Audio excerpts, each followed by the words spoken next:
We are live. Hi, everyone. Excuse my voice and excuse Bella not being here because she's struggling with her voice as well. But we're still, as promised, we're still going to recap the 2024 TYR Wodapalooza. And yeah, Brian, how was your experience?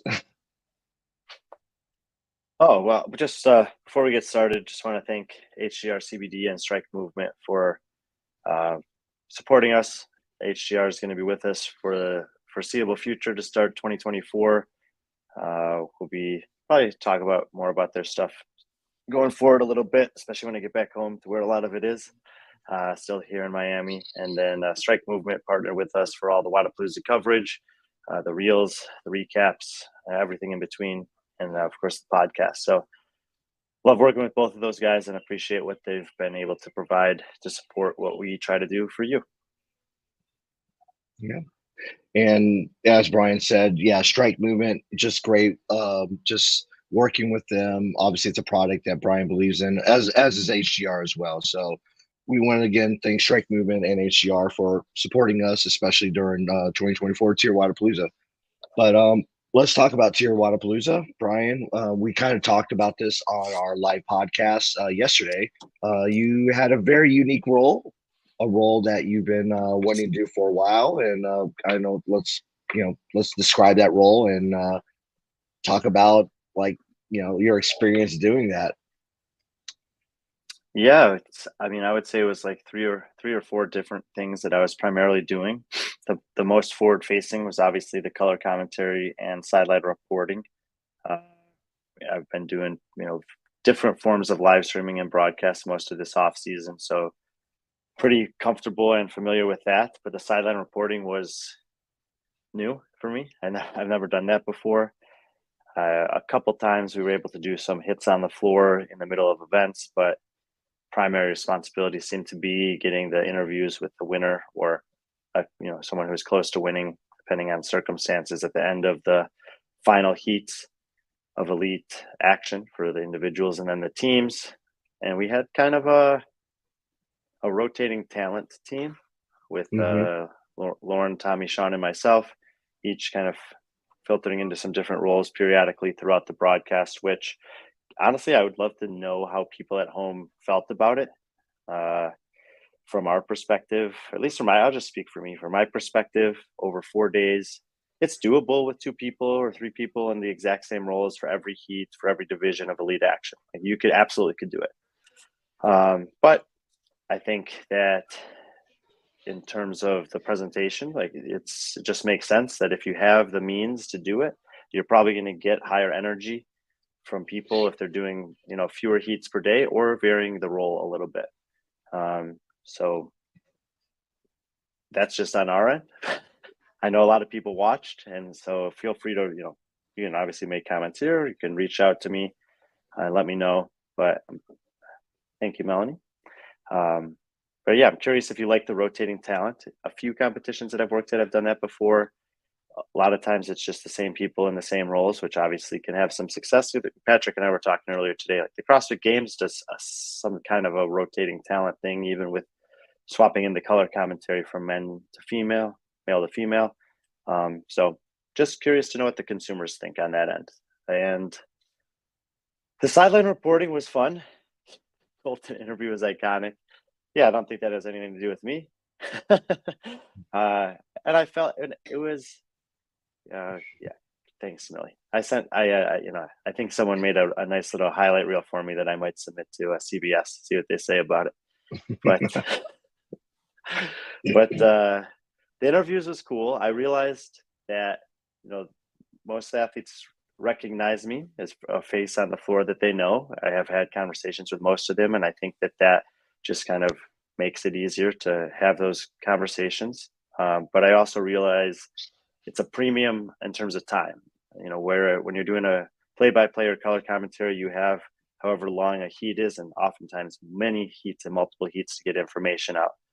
When an athlete or a team is coming over, you have a really small amount of time to try to maximize the product, and you want to hopefully elicit something that's entertaining, informative, in a perfect situation, both from whomever it is that you're talking to.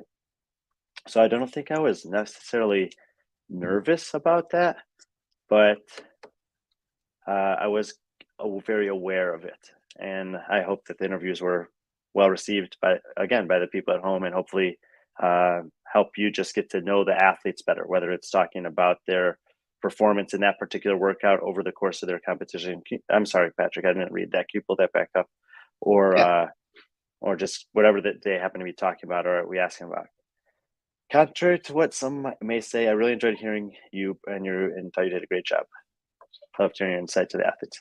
Thank you. Thanks, T-Bird. Yeah, I mean, look, I got a ton of positive message during the weekend. It's always nice to see those things. I don't know how many people watch the broadcast, maybe 100,000 or so. And you're not going to please everyone, which is okay. I try to do the best by the athletes and the competition with the objective of informing and entertaining the fans at home. And, see what happens. I think that being on the road as much as I am, going to as many competitions as I do, puts me in a position to hopefully be able to do that well. But it's still, it's a lot of work. It's research, it's preparation, it's, learning how to work with different people in different roles. Sean's, he's the most experienced and the best play-by-play that we have. And, his experience and professionalism in that role is so much different than the other people that I've done these competitions with throughout the off season. Sometimes it's just been me. So I have to adjust a little bit. There's times where I just know, and I've learned this from talking and working with Chase Ingram over the years, who's done, countless calls with Sean, is there's just moments where you lay out and you just let him do his thing. So, like an easy example is Guy Mayeros is about to snatch. I don't need to say anything. I know Guy's going to do an amazing snatch. Everyone knows he's going to do an amazing snatch. And everyone knows that Sean's going to do an amazing call of Guy's amazing performance. And that call amplifies the performance for post-production, for replays on Instagram, for something that a competition may be doing after the fact. And so just having that awareness, especially working with him, was something that I kind of tried to lean into. And Melanie, the rotation was great, gives different perspective with different people. Yeah, I mean, look, Lauren Khalil got an opportunity to do some play-by-play, and I think that was great for her. We don't really have any female voices in the play-by-play. Her and I did the LatAm Cup, which we can talk. I actually would like to talk about just for a second at some point. And then she did a couple of the early heats for the individuals on Thursday and Friday. And it's not just her getting that opportunity and that experience, but that also means that, Sean has a relatively light day on Friday, 5 heats of action. Well, those 5 heats, he's going to be at the top of his game. And even the best in this business, if you have to do 5 heats instead of 10, you could probably bring more energy, more passion, more preparation to those heats in that day. And over the course of 4 days, hopefully the same thing is true. And then as far as color commentary go, I think it was always either me or Tommy. Tommy's been doing it forever. I think Tommy and I have similar but different styles. I might go like a little bit more into detail about the athletes. Tommy maybe has a little bit of a more way of communicating the flow of what's happening on the workouts. But we also work together. Like there were times that I would provide him with some stuff and he would provide me with some stuff. And I've been a guest on Talking Elite Fitness going back for years and years. So working with Tommy and Sean is nothing new for me. Lauren and I were friends before she ever got into the CrossFit space back in 2017. I first met her and we worked together at the Morning Chalk Up. Many of you have probably seen a lot of the YouTube videos that we did there especially towards the end of the time I was working with them. So it's pretty seamless to just reintegrate with them in those roles. And I appreciate all the, the positive comments that are coming in. Yeah, it seems like it's general consensus that what you did. I think what T-Bird put out, and you can't get better without putting yourself out there in the first place. But to me, you were great, and she brings up a good point, putting yourself out there in the first place. And I think, that kind of encompasses what B.Friendly Fitness is about. Is both you and me and Chad kind of throwing ourselves out there, and Chad's a perfect example of that this weekend. And that's probably one reason why I lost my voice. I'm not used to talking as much with you not around. But Chad had some fun times with our live podcasts on stage, and yeah, it was really cool. A lot of learning things, I think, for B.Friendly Fitness all the way around. Um, Barkley, um, just Hey, Barkley went we up got. there, not just on the Be Friendly podcast. He went up there with a couple other podcast Mhm. stages as well, and I love that. Chad and Patrick and I talk all the time. Barkley and I talk all the time. I know that these guys are brilliant. I know that they're passionate. I know that they're hardworking, and they're a big part of what we're able to do. I don't know if everyone realizes that pretty much everything that you see from Be Friendly Fitness, that's Chad and Patrick. Like, I don't do any of the design stuff. He built the website, they do the graphics, they pick the pictures, the Instagram posts, this beautiful display here with the sponsors. That's all those guys. And we don't talk about it a ton right now. I mean, I think that some of you have maybe started to hear it a couple times, but we have this Be Friendly Stats database that Barclays built over years that is a major reason why I can convey the information that I do in a live broadcast setting in such a seamless method. And we're doing this all the time. We got a competition coming up this weekend, Fittest of the Coast. Barclays already prepped all the pro divisions for that. TFX and Austin will be the week after that. We're already looking forward to that one. And we have a lot of services that we can provide with the stats division that we hope to expand upon in the future. And we're like, if you are interested in that, reach out to us. We can help out. We believe we can help out competitions, athletes, coaches, training programs. And these people are not, I don't bring them along lightly. I believe in them. And I also appreciate the fact that they're putting themselves out there a little bit. There's a reason we had Chad on the preview podcast. There's a reason that, Barkley was up there sharing some of his insights, not just with us, but with some other podcasts as well. And that exposure is great for him. I hope that people can start to just learn who they are and appreciate the value that they add a little bit more. Yeah. But so that was the forward facing role. That was what you guys saw. I think that's and then I think I'll say kind of the next up was that I worked with the production team. So Eric Barnett was the producer of this broadcast. He has a ton of experience, and he's a master of everything that I don't really know about. But what I do know about is how to communicate to directors and cameramen that have not done very much or any CrossFit competition coverage before of what generally works and doesn't work. And of course, Wodapalooza is a very unique event. But I've been coming to Wodapalooza since 2017 as a fan and working here, I think, since 2019 in some capacity. And the floors are relatively similar. Obviously, we had the barge this year, but the specs are more or less the same as Bayside. Tina Hills is a familiar stage. Flagler's a familiar stage. And I know from work, I've actually done the broadcast at Wodapalooza before. It was just behind a paywall at Flow Elite. I stepped in and did it with Bill Grunler one year because Chase was at home with his son and they were sick last minute. And so I've seen, I know how this works. And so being able to be involved in those meetings leading up to going through the workouts, talking about where cameramen can be and when they can't be there, what kind of shots we want to have, how we're going to work in graphics, sponsors, all these other things. I've done roles like this in the past, varying degrees with different competitions, and it was just another kind of element of what I was able to do in the run up to and during this weekend that I feel grateful that Eric just trusted me to jump in. I've worked with Eric before, but never in the this intimate of a capacity. And I thought that he and I worked great together. And Eric's the guy that I would work with on any broadcast, especially for CrossFit. Yeah, I think all the way. I mean, it was kind of a last minute put together team, and it was the best team that you could put together last minute. And even if you had a lot of time to plan for it, that still would have been the team. And it showed, obviously a lot of great compliments coming in the comments. Sorry we can't get to all of them, but please drop us a DM if you want to share some of those thoughts or some suggestions. Brian, like myself, we love the criticism and constructive criticism as well. But well, let's just move on and actually go No. to what. Oh, not the what? competition. Because Okay. the last thing that I was able to do here this year at Wodapalooza was to work with Wodapalooza's team, with the Loud and Live Yeah. team who helps to put on this competition. And this was a particularly challenging year for them, especially from the weather side of things. I actually ran into Yes. Guido Trinidad, who was one of the original founders of Wodapalooza 12 years ago, 13 years ago. And he said that in 2016, they had what he described as a monsoon where like LED boards were coming down in Bayfront Park. That was before I had ever come here. So the years that I have been coming here, this is the most weather that I've seen them had to deal with. Usually there is one day where there's some weather. And I think everyone who comes here knows that.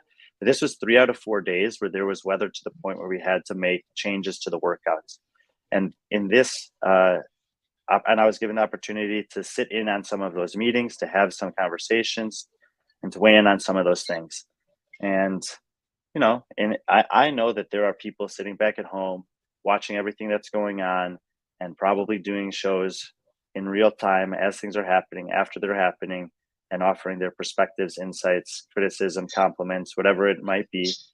And they're, and it's totally different to be there in the room and have the conversations and see the thought that goes into it, see the care that goes into it, weighing the pros and the cons in a situation that's not optimal. And I was being asked to offer my opinion on certain things. Sometimes they went with the things that I suggested. Sometimes they didn't. But the thing is, those conversations build on each other. And if you have 1 or 2 or 3 people that are involved in that, and someone says something, someone responds to it, someone kind of merges those 2 things together, and you end up with a result.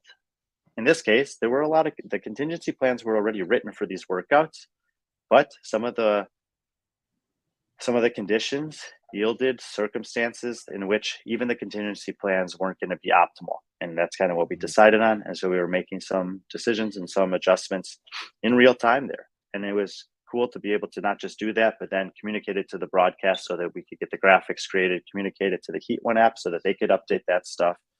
And when you're involved in the inside like that, you get to see the pros and the cons. There's always challenges that are obvious to people, and then sometimes there's challenges that you don't realize are going on unless you're there. So it was a different perspective for me for Wodapalooza. I have, in select cases, been involved with that at other competitions, but much more so here. I'm really grateful for Dylan for trusting me on that, giving me that chance, and I do think that it helped to contribute to a positive experience, particularly given the circumstances for the athletes and hopefully for the fans as well. Well said. I do want to bring up something in terms of the weather. I had a chance to talk to Allison Scuds, who's pretty much competed in all the Wodapalooza since I believe she said 2014, 2015. But she said when I asked her about like the weather, if this has been the worst it's ever been, she's like, no, 2016 was the original Wodapalooza. And she said what that year was probably the worst year, but she said in terms of rating like three out of 4 days, it was pretty bad. But back then they didn't have those contingencies in place. They either got rid of the event altogether or they just made small adjustments or cut back on reps. So this year she said like having those contingencies was really cool to have, and it really showed there wasn't a lot of standing around or confusion.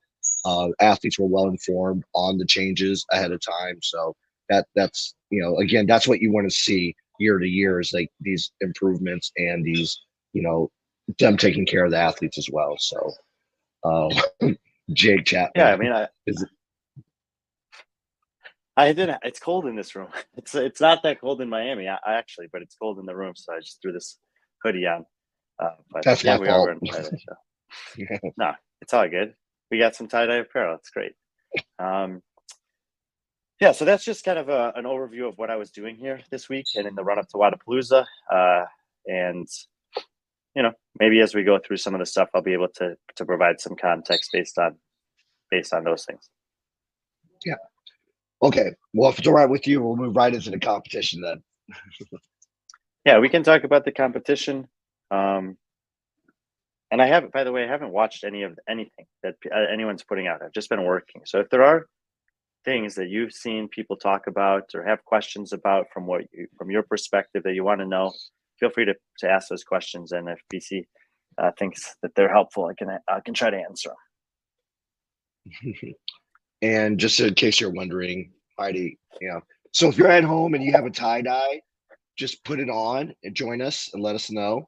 Take a picture and we'll read it. I was afraid you were going to pull up another woman's comment that had something to do with what she may or may not be wearing. Yeah, yeah, we know, we know who you're talking about. Shout out to Odd and Heidi. Yeah, so let's move in. We'll start with the individuals, women. Let's go ahead and start off with them. And sure. Yeah, I mean, look, we did the individual preview show, and we talked about the fact that Danielle Brandon could potentially be in the competition. I think it was the same day that they actually confirmed that, and we had heard that that was going to happen, but we didn't want to present that as being a fact until it was confirmed by the competition. And that's pretty much how we're going to try to operate as much as possible. And if, a week from now, that ends up not being the case, I'm sure someone will point it out for us. Please. But either way, I think the consensus for us was that Danielle would be amongst the top. What is that noise, Patrick? Do you hear it?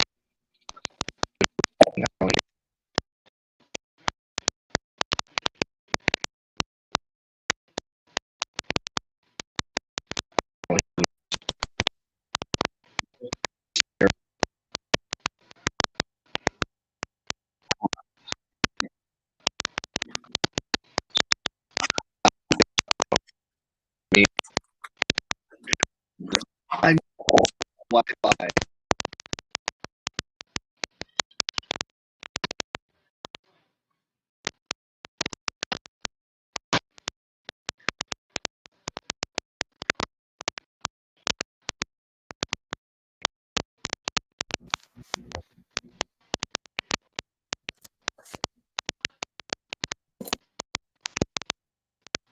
Better.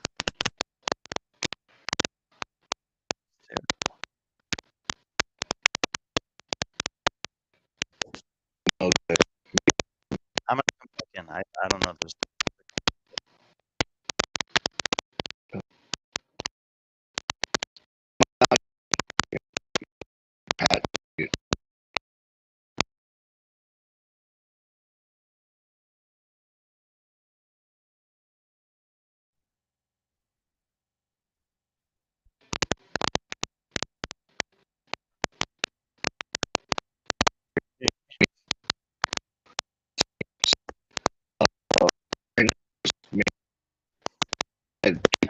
Can you?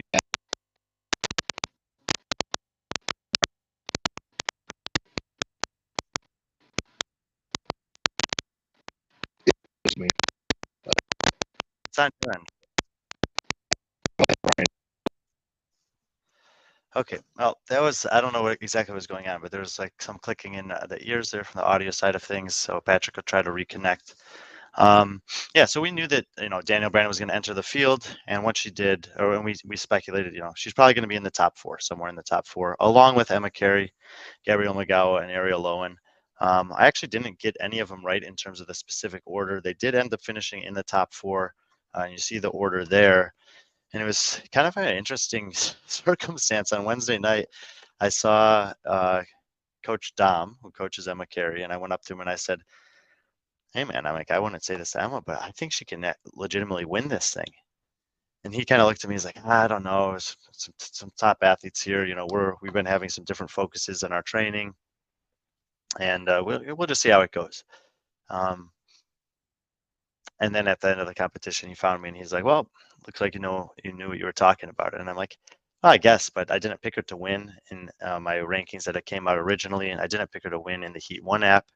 And while I thought that she did have, and while I did think that she had a chance to potentially win, I didn't pick her for that. God, I can't control anything on the back end either, so I'll just talk to you guys. I think that, and it's a good time to address it, I guess. I think that the the changes to the programming had a big effect on the leaderboard, specifically on day one. With the rain that they had, the main objective was just to eliminate anything that was dynamic gymnastics, and so they didn't do. It's not that she didn't think she could win, Heidi. It was just that I think he was kind of acknowledging that there are other really good athletes in the field, and that their priority maybe wasn't to win Wodapalooza. That they were, they obviously want to have success at the CrossFit Games, and I think that Cave Dastro send you a link. Nobody knows who you are, and I thought you wanted to keep it that way. Before Emma Carey got injured, she was on par with Mal O'Brien. She was beating her in the Teenage CrossFit Games.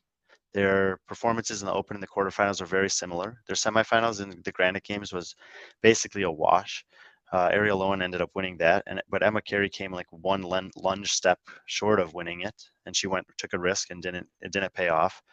And then she hurt herself, and she had to take some time off, and she came back and she got all the way back up inside the top 10 last year. And I still think that she's kind of climbing back towards where she was prior to that. And when I evaluate her in almost every competition, I think that she's a top 10 athlete in the world with the potential to push for a top 5, and depending on who's in the field, potentially even podium at the CrossFit Games. I do think at the top of the women's field right now that it's, until someone does otherwise, I think that it's going to be Tia, Laura, and Emma Lawson as the athletes to beat. I suppose if Mal O'Brien decided to compete again, that would be an interesting name to throw in the mix, but I haven't seen anyone beat them in a while, and I think that there's a reason for it. Obviously, as we saw with Justin Medeiros this year, things can go up and down, but that's what I think the top of the women's field looks like, and I think Emma Carey is in a group of maybe 6 or 7 women behind that are need to be respected. I would throw Haley Adams, Heidi, into the group of women in that realm, assuming she comes back where she left off. But as far as this year's Wodapalooza goes, those were the 4 women that I expected to be in the top in some order, and they ended up finishing in that order that you saw there: Emma Carey, Gabrielle McGowan, Danielle Brandon, and Ariel Lowen. And there was, a 30-point or so drop off to 2 athletes from Europe. A 30-point drop to Rebecca Vidison, and then another 35-point drop to Andra Moistis. Would you have changed your podium places with regards to the changes of the events? Yes, but man, I don't know.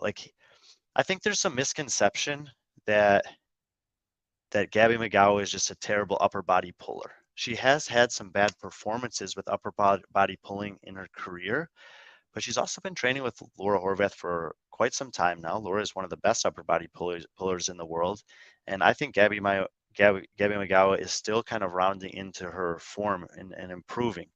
And she's had 3 consecutive top 10 finishes at the games. She is one of the best women in the world, clearly. And especially the fact that strict pull-up workout. Oh, Jonathan. So Patrick was in here, by the way, and he's running the back end. I can't actually do anything about this, and he was having some kind of an audio issue. So when he comes back, they'll change it. Otherwise, you're just going to get this little pixel of me. There's Patrick. Millie, I did not see Mal there, no, but she was here doing some stuff. But there were a lot of people at Wodapalooza. There were a lot of people here that I didn't get to see that I would have loved to have seen. But as we mentioned earlier, I was working quite a bit, and I still did run into a lot of people that I was grateful to run into, but no chance to see Mal. Anyway, Rebecca Vidison, I think, and Andra Moistis are probably the 2 biggest surprises for me on the women's side. Vidison, definitely much more well-known than Moistis. She had obviously qualified for the games this year, but even prior to that, she had some, she's been around and competing for a while. So I would say this has been a career-defining year for Rebecca Vidison, and we've seen this happen with athletes over the history of the sport. You can think back to Nick Matthew a couple of years ago, where he'd been grinding, he'd been competing, he'd been doing well in competitions, but he never made it to the games. Finally, he got that kind of breakthrough, and then he started having good performances after good performances for the last couple of years. Vidison had that breakthrough at the semifinals. She went to the games. She did okay. It's hard to do extremely well at the games as a rookie, And now we see her here in off-season competition having a phenomenal performance. She was like kind of in a no man's land there between the top 4 and everyone else. But if you scroll through her event finishes, that's strange that that's what pulled up. If you scroll through her event finishes, she had everything inside the top 16. And actually, the cardio workout was the worst workout for her. The wipeout with the running, the bike, the double unders with the beaded rope, and the bike, or in the swim, excuse me. And she had some really, really good performances on the gymnastics stuff, especially the strict gymnastics. She's working with Matt Torres now, which she announced at some point this weekend. And I don't know, the European women's field is extremely difficult to qualify through. There are going to be talented women that miss out of the CrossFit Games every year over there at this point with the current format, which is okay. It should be hard to make the games. And but I think Vidison has kind of taken a step forward in her career and is going to be someone that you have to take note of at the European semis in Lyon, France in a couple months. Yeah, CJ asking about Mikko Lilligorg and if he's from Estonia. So Andra Moistis, other woman on this list that is from Europe that we kind of took exceptional note of. Mikko Lilligorg is from Estonia. Kevin George is from Estonia. And those are probably the 2 best guys over there. Kevin has had more success than Mikko up to this point. But I've seen Mikko compete a couple times this offseason now. He has a ton of talent and a ton of fitness. He was in the team competition with Kevin and Bartek Lipka, who's kind of like the OG great Polish CrossFitter, men's side. And yeah, and Andra, I mean, she was phenomenal. She's generally not known for her strength. She's pretty good at everything else. And sure enough, she was 38th on the snatching complex. And then she had 4 out of 5 finishes inside the top 8, and then an 11th on the swimming workout. The upper body gymnastics was really impressive for her. The dips and the burpees and the strict pull-ups being added, I think certainly helped her out. Even with those in there, I wouldn't have picked her inside the top 10, probably not even inside the top 20 even, maybe just 25, something like that. So this was a phenomenal performance. And it's one of these things that I'm not going to see this performance and immediately say that she's in the echelon of a Rebecca Vidison or a Gabby Magawa. I'm still going to need to see more from her on a more consistent basis. I think that depending on the programming, she can certainly make the European semifinal, but there's no guarantee. She is. So anyway, I think she's a fringe semifinal athlete in Europe, but for the past 2 years, even when Europe has gotten 60 athletes to semifinals, whether it was 1 or 2 semifinals, I didn't think they were getting enough athletes there, and that you were still potentially missing some that could, make a run at the CrossFit Games or at least deserve a chance at a semifinal. And now they're only getting 40. So absolutely, we're going to miss out on some phenomenal athletes in Europe this year at the semifinals. But Moises certainly has a chance to make it. Patrick, are you with us? Can you hear me? Yeah. Okay. No, and I don't hear a strange clicking in my ears. It might have been my pods. So yeah. Okay. And also I was in the hotel lobby. They're setting up for dinner or whatever. So that might have been also it too. So my apologies on that, Brian. So I'm sure you were fine. I imagine you just basically recap the top 10. So, and your athletes that impressed you. Have you talked about athletes that maybe kind of underperformed? Actually, I've only made it as far as Moistis on the leaderboard. Okay. I do just want to acknowledge a few other athletes. I don't know if I'll go into super detail on all of these, and I will just reiterate that the programming changed quite a bit. So if you look at the picks that I made, we're going to be referencing that here. And the other athletes that I thought really exceeded expectations, most of them are on this list. Elizabeth Wishart, Rebecca Fuselier, Lexi Neely, and Julia Hannaford are 4 whom definitely overperformed relative to where I had them picked. The other one that I had listed, marked down, was Jessica Andrazik. All of these women are on the smaller side, and particularly in that workout where you added in 60 burpees. I mean, it just kind of, and then you think about the next workout that went from it had for the women, I guess it was 14, 20, 42 strict pull-ups. Like the addition of 42 strict pull-ups and 60 burpees and an increase in the number of dips, in back-to-back workouts on one day of competition with only 5 events. So that's 40% of the points available being, heavily impacted to a large extent with some, strict gymnastics and a high volume of burpees that were a big component of that workout from a time perspective. So, I mean, I certainly would have evaluated things a little bit differently in that regard. I don't think that I necessarily would have picked, like I said about Moistus, all of these athletes to do this well. But that was just kind of a pattern that I noticed. And on the flip side of that, the athletes that I was like the furthest off of who did worse, it's a little bit of a mixed bag. You see, and by the way, when I'm describing athletes, there's just facts, and it's just facts about humans. Hannaford's not that small. She's she's very short, and so her burpee is quite good, and she's very fit, by the way. I think Julia Hannaford is being overlooked in Oceania when, Emily DeRoy made the CrossFit Games, and we can't take that away from her. Grace Walton has a massive amount of hype around her right now. Julia Hannaford's performances in competition have been on par with Grace Walton's. They excel in different things, but they're both extremely fit. And I think if you feel that Grace Walton has an exceptional chance to make the CrossFit Games this year, that you should also have to give the credit to Julia Hannaford.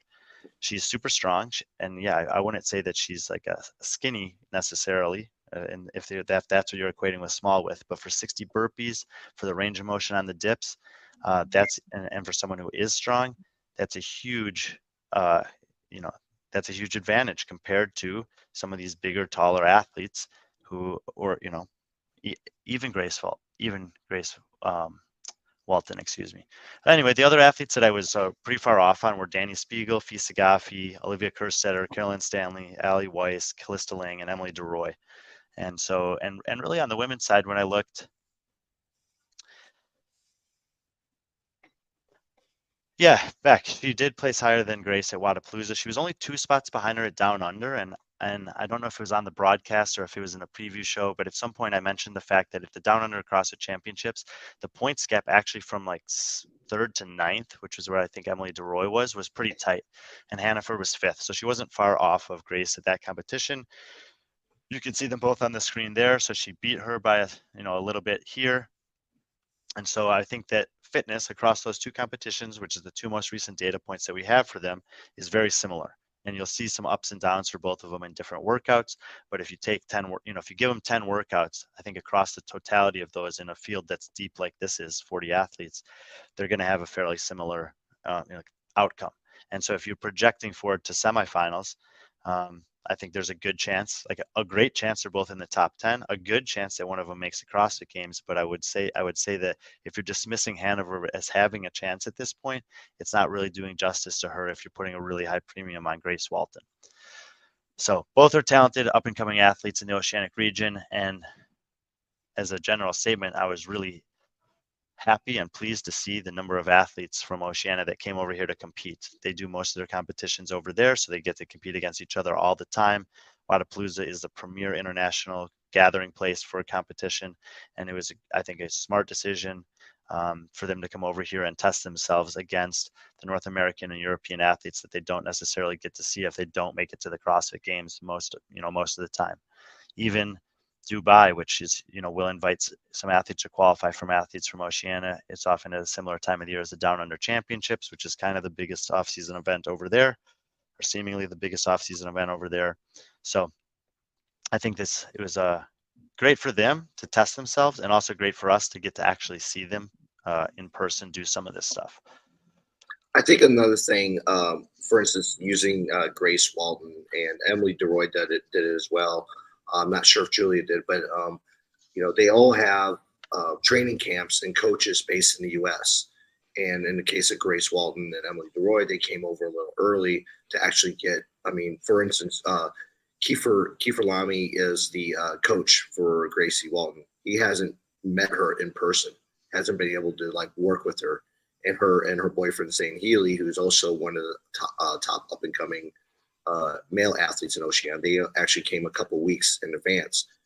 But in terms of competition experience, it gives these coaches data points, get to see how they compete live, and I think if anything, that's valuable for the coach and the athlete as well, because now they know what they can do, they can see what they're capable of doing, how they react to certain stimulus, how they react mentally too, because some of these athletes, it gets frustrating, it's tiring, with the rain, the changing of workout, stuff like that. So, you gather so much data points, and I think it's really cool that the Oceania athletes, they take this so seriously that they're willing to make the expensive journey over to the U.S. to do that.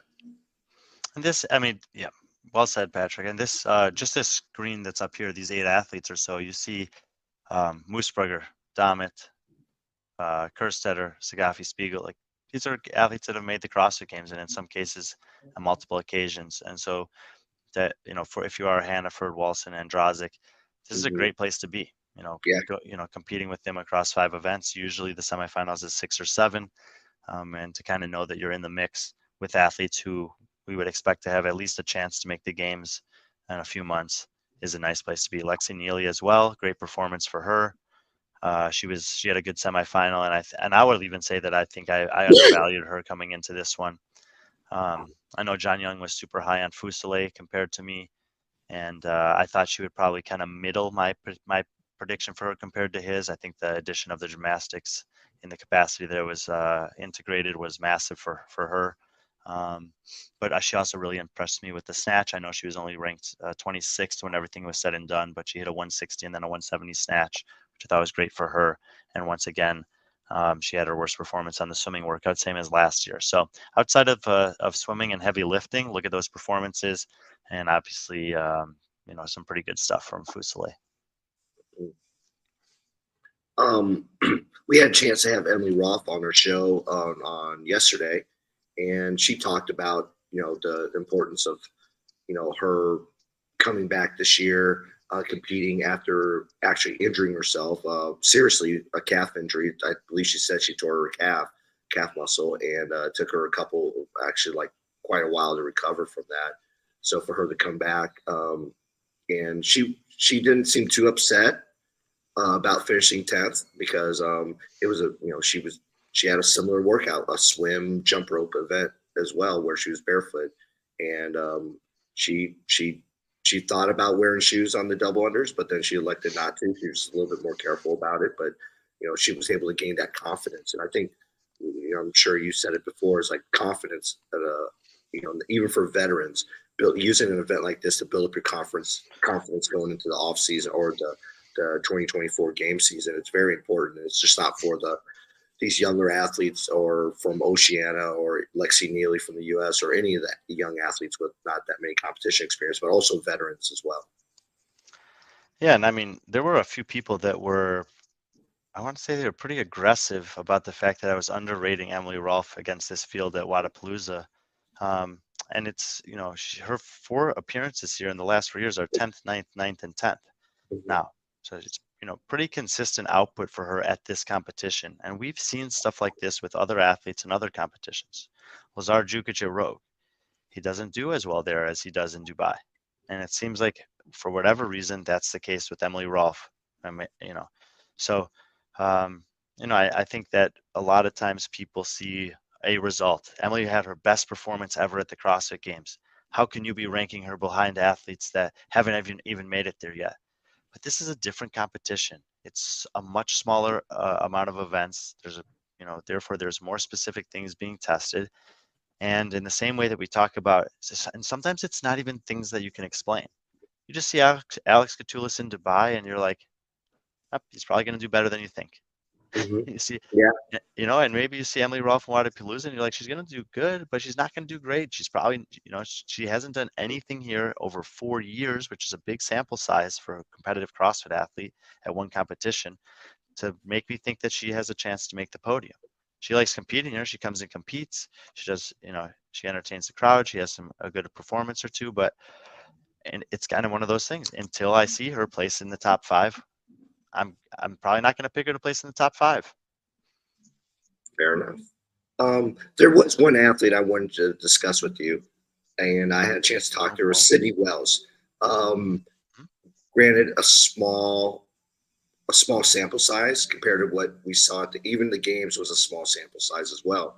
But But Sydney Wells finishing 7th against this field, again, like everyone else, with a field of Emily Wall, Danny Spiegel, Fee Sagafi.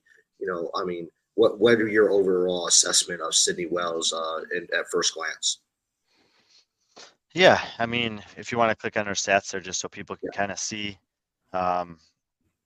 seeming like the outlier finish was on the snatch event, 24th.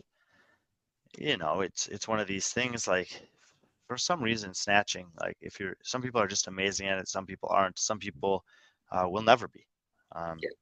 If she executed that, like, the more thing I would be more interested in asking her was, did you execute the snatch workout how you wanted to your expectations, below your expectations, etc. And outside of that, I'm not too worried about it. CJ's got a question here. What do you think about only 5 events?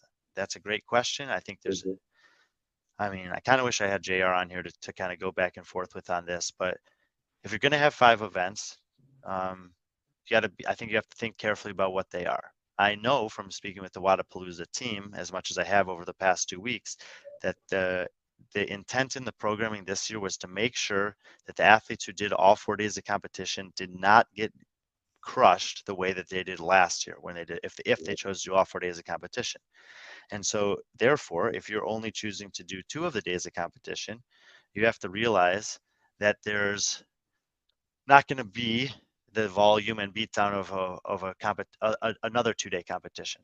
And so considering that, I think that 5 events for the individuals and 6 events for the teams was about as much as I would want to see. I even would have been okay with 5 and 5 if they canceled the running event for the elite individuals on Saturday morning after they finished on Friday night. I think that would have been okay. And on the other side, it's like, hey, 5 workouts, if you manage to win, that's a pretty good bang for your buck. If you cash $15,000 per workout, if you end up being the winner. So I'm okay with it. Let's see, Travis. JR was a fan of the programming and was okay, it seemed, given the purpose. At least that's what he said on a few streams. Yeah, and I spoke with JR about this a couple times. I actually got to go to one of Taylor's trainings, and I teamed up with JR and Peter over there for a workout, and got to talk to them a little bit, which was nice. It's the only workout I got in during those 4 days, so grateful for that. But if you're going to have 5 workouts, you have to realize, like, basically your ability to snatch was 20% of the points, and more or less your ability to swim was another 20% of the points, which means that you're taking 40% of the total points available and putting a high premium on 2 specific skills. The other 3 workouts, as originally written, I thought were excellent workouts. I know we had to make the changes based on the weather, and I think that those are the right decisions to make. But that deja vu workout, I almost wish that they just run it back with the exact same programming, because that workout, especially with talking to Taylor Self after he had done it, he's like, dude, that workout was sick. And Taylor's very critical of other people's programming, and when he says that workout was sick, I love it. I get it about the athletes from a fan perspective. It seems like it's over as soon as it starts. I would absolutely agree with that. And even the rest of the divisions here that we're competing, like the RX men and women, for example, which have, quite frankly, semifinal caliber athletes that are podiuming there as well. They get a 3-day competition that's 2-3-2, and I think that would be, something for the fans that's like a little bit more drawn out, a little bit more complete or well-rounded in terms of what we're used to seeing. And so you just have to adjust your expectations. If this is the format that Wodapalooza continues to go with, then we understand that 5 or 6 workouts in each division, or 500 or 600 points, that's just what we're going to get. And so, yeah, it might be a little, but to that point, that's why I'm trying to provide more CrossFit coverage more regularly, so that if you do feel like you didn't get as much as you wanted from this weekend, well, we're going to be at Fittest of the Coast next week. We can watch some more. Fittest Experience is a week after that. Pamplona Arena Games is a week after that. So there's constantly things going on. There's athletes to learn about. There's programming to evaluate. There's competition that we can watch and hopefully provide for you guys to watch. So. And then, yeah, Sydney Wells, I mean, I think she's getting better. She's still getting better, and she's relatively new to the sport compared to some of the other athletes that are her age in terms of the amount of investment that she's put in seriously over the last couple of years. and pretty consistent performances. Like you said, I've been against a pretty good field. So yeah, I think I picked her around 10th. She ended up finishing 7th. So great weekend. I would say a great 2 days of competition for her. Yeah, and I thought it was really good for her because we kind of think of her as maybe an endurance athlete, given her track background, a sprinting background, and she didn't really have to worry about. I mean, she didn't have that to lean on. So it was mainly, especially the CrossFit workouts. So I think with her having more individualized training at Proven now with her coach Upshaw, this could be the signs of something bigger for in the season for someone like Sydney Wells. Like you said, she's so relatively young in the sport, is a freak athlete. So it's pretty encouraging. It was cool to see her do so well. Were you happy? Did you talk about Gabby McGowan at all? And okay, yeah, she was another athlete that kind of stuck out to me because and I had conversations with her afterwards, and she said, one reason why she wanted to do this is because the programming wasn't in her wheelhouse in theory, and to kind of test herself. And it was cool. She was very happy with her performance. She would have been happier if she came away to win, but she was 3 points short. But at the end of the day, she was happy with what she did, and she was also happy that she was able to get a little bit of a tan before going back to Poland. 6 points short. Okay. Yeah, 6, yeah. So that's kind of general overview of the women's field. Some really impressive performances, but even over a competition that only spanned 5 days, the top 4 athletes that everyone was expecting did filter to the top. And I would say that in and of itself, that's a testament to not just the programming, but also the well-roundedness of those athletes, that with a specific skill like a snatch and a swim and changes to programming, the best still came to the top. And that was more or less the same thing on the men's side, with one exception, who's Roman Krennikov down in 8th, who we could talk about in a little bit. But otherwise, you look at those names in the top 4, and I would say if you threw Roman into that mix, most people were probably expecting those guys to be up there. Maybe I think I picked Sam Quant 7th. Of the guys on this list, I think I had Ricky 1, Brent 3, Quant 7, Patrick 4, Jack Farrell I had 19th, Cornway I had 5th, Sprague I had 9th or 10th, and Roman I had 2nd. So, pretty much all expected to be in this range in some form or another, but the standouts, I would say positively, Farlow by far, Roman probably the other way, and then Sam Quant, a pleasant surprise. But I want to just start with Ricky because he won, and because I think some people were a little bit, unsure because he doesn't do that well at road compared to other competitions. And then he competed in Dubai, and it looked on paper like he lost to Rowan by a lot, but really he lost him by outside of the obstacle course. It was only a 5-point difference. And he won this competition last year, and he won it by 20 points this year. And if you didn't catch it, he wasn't really even trying in the last workout. It was basically Matt Fraser in 2017. He knew he needed to beat Sam Quant, and that would be enough to win. And he did that pretty easily. I think he would have beat Brent on that workout if he wanted to, and whoever else finished ahead of him, Farlow. Yeah, you can see it was only like a 9-second difference anyway. And there's some points in the workout where he's just kind of kneeling down there, looking around left to left, or squatting down, looking around left to right. And he was the best one here this week. I think he handled the conditions admirably. The changes didn't affect him at all. And I had picked Fikowski to be on the podium. And 3rd, he ended up winning the final workout and jumping up to just overtake Sam Quant. And then, man, I took some heat for picking Vellner 4th prior to this competition. People were like, "You've lost your mind. Has Pat lost his arm? He's Mr. Miami. What are you doing?" And he finished 4th. By a pretty wide margin. 20% of the points were on his swim. Click on his thing there, because both he and Ricky made a little bit of a mistake on the snatch workout. They didn't do any overhead squats. I think there were 9 men that snatched 275, but they did a lot of overhead squats. They could have done, I think, 3 overhead squats each and gained 9 or 12 points or something like that. But 9 points or 12 points wasn't going to put him on the podium anyway. And look, outside of that, 2, 5, 4, 6, and 18th on the swim. And I had said in the run up that he could win two workouts here and still not finish on the podium. That's just how good this men's field is and how small the margin for error is. And when there's 20% of the workouts points available are on a swim, and I know how talented this field is at swimming in general, I thought a top half finish on the swim would be great for Pat, and he did that, 18th. But it's too many points to give away on 1 out of 500 available points against a field that's as well-rounded as this one.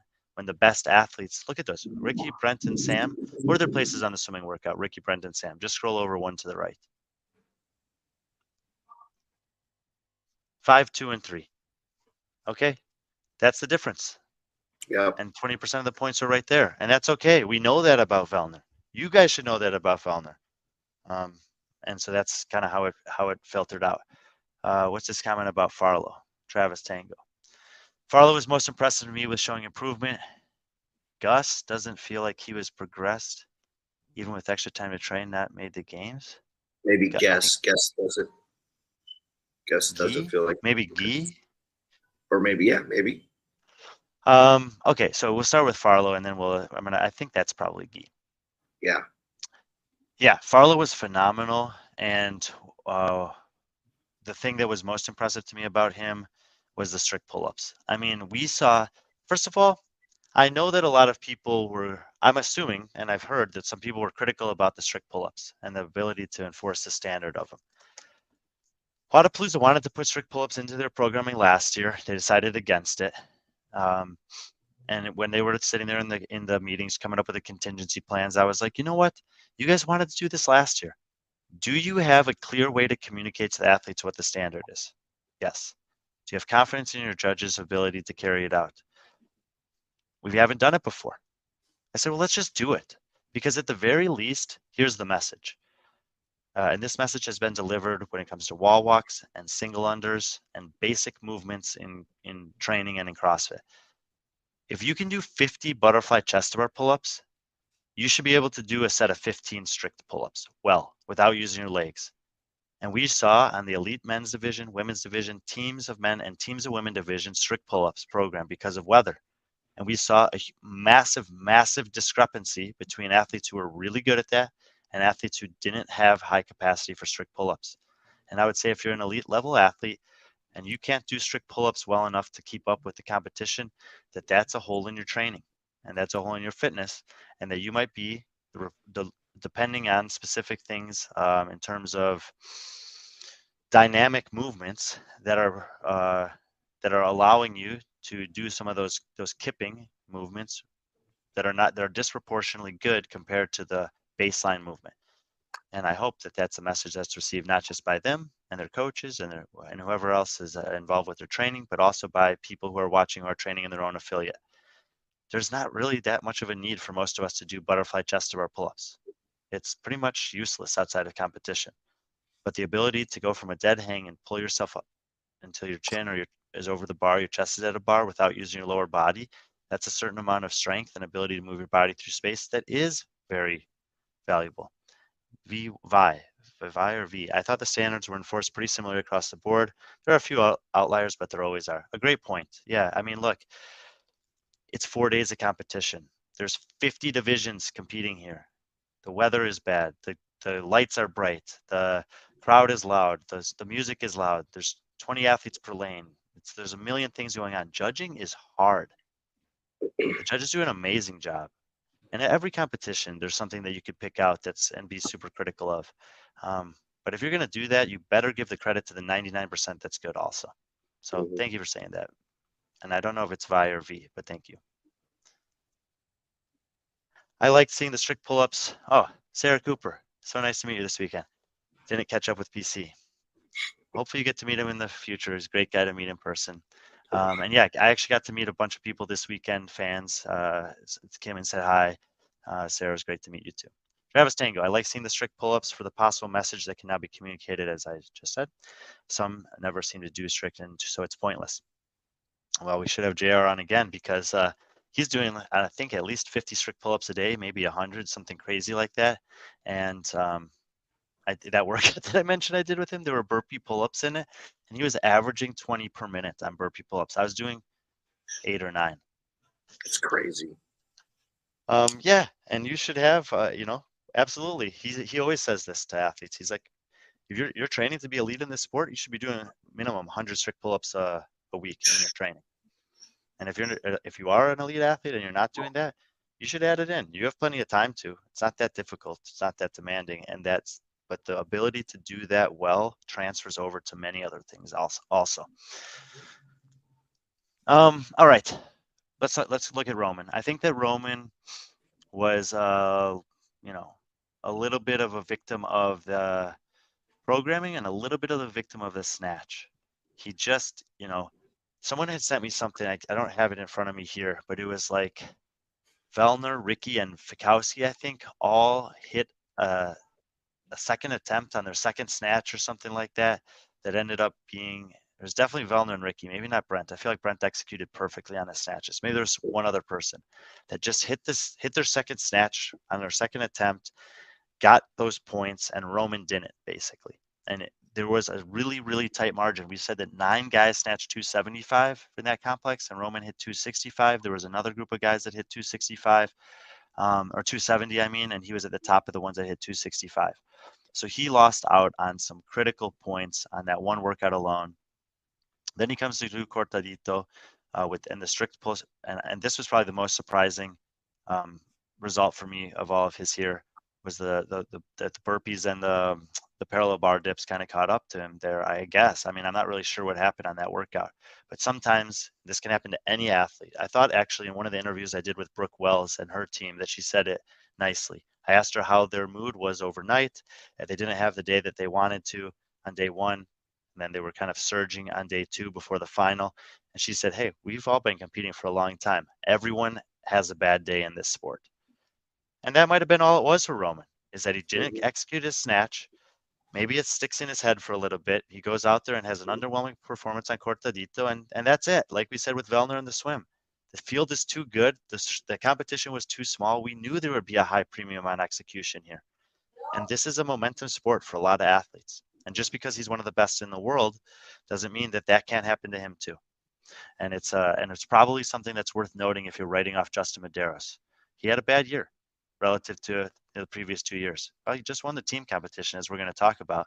And Vellner, Rick, and Nick Matthew. Thank you, Eduardo. That was the other one. Yeah. And that's interesting.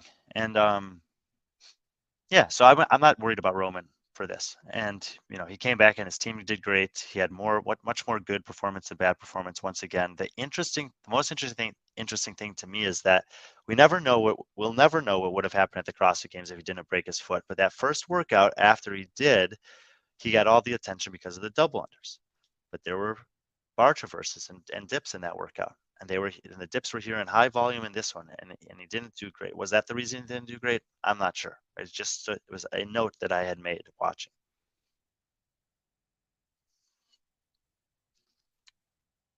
Well, since we're talking about athletes that underperformed, let's kind of stay on that.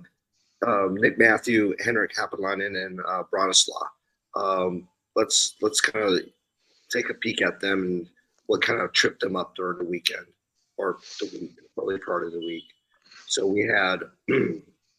Yeah, I mean, I picked Nick and Henrik to be inside the top 10. Here's a look at Hapalainen, and it was very similar. If you scroll down, it was a similar start to Roman, where like the snatch, he was at basically the same spot with one less overhead squat. And, it's like 5 or 10 extra pounds there. It goes a long way. And I knew that the margins on that workout would be small. But then the gymnastics the rest of the day just crushed him. Between the strict pull-ups and the burpees and the dips, for whatever reason, it just didn't pan out for him. And you got 4 straight finishes outside the top 20. I'm surprised he made the top 20 at that point. But, he's a good swimmer, cardio there, and didn't have a great – I mean, this was I would say it was an underwhelming performance for Henrik. And I'm not really sure what to say about it outside of that. He's consistently making the CrossFit Games. He's usually finishing about as well at the CrossFit Games as he did here. But we've seen athletes have, bad off-season performances and then go on to have good in-season performances. And I'm not worried about Henrik Hapalainen, but yeah, it was an underwhelming performance relative to what we've come to expect from him. And I would say the same about Nick Matthew. I talked to him, by the way, after he withdrew from the team competition. It was not a serious injury to his ankle. Just tweaked it a little. Didn't think that it was worth it to go out there and risk anything else this close to the season. So Nick's fine. But you look at some of his performances here, and again, it's like the deja vu part B. That's surprising to me. Even the swimming workout, like I would expect him to be much closer to where Vellner was than to down in 30th place. But there's this, people talk about this sometimes in the off season. You're never quite sure where people are at. And I know from speaking to Nick that he's a little bit later on in his career, and he had a little bit of a small regression this year, 14th to 19th at the games. He's trying to reverse that basically. And so he told me that he's adjusted his training this off season to try to focus on a few different things, and basically he's taking a risk and he's taking a gamble. So he didn't seem concerned at all with the finish here, the result, I guess. And he says, just know that this year I'm trying some things a little bit differently to see if I can get back to where I was 2 years ago, or maybe even push towards that top 10. So when an athlete tells me something like that, I have to take their word for it, and you just have to see how it plays out over time. So not what I expected from Nick this weekend, but not concerned about him.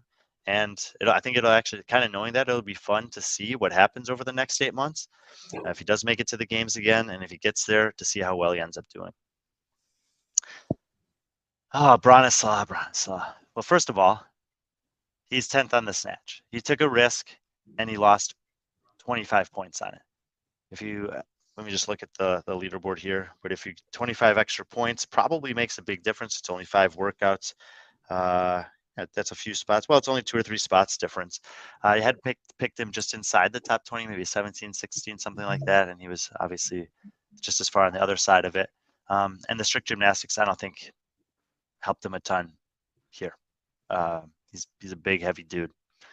Oh, I don't know. Even with all the training that he's been doing, the increased capacity, he's going to be better when there's like high volume, moderate barbell cycling, kettlebell cycling, these types of things. The hang cleans were taken out. The shoulder to overheads were taken out. They were replaced by burpees. He's actually he'd much rather see bar muscle ups and strict pull ups. I think all the changes to the programming just worked against him, and probably that accounts for the difference in what I thought I would see from him and not. So once again, not that worried about him. Let's move over to overperformance, since we kind of talked about the underperformance. The list you have, we already talked about Samuel Quant, Jack Farlow, but some of the guys further down the leaderboard that you picked in the bottom half that actually did better. And let's start with CJ Gerald.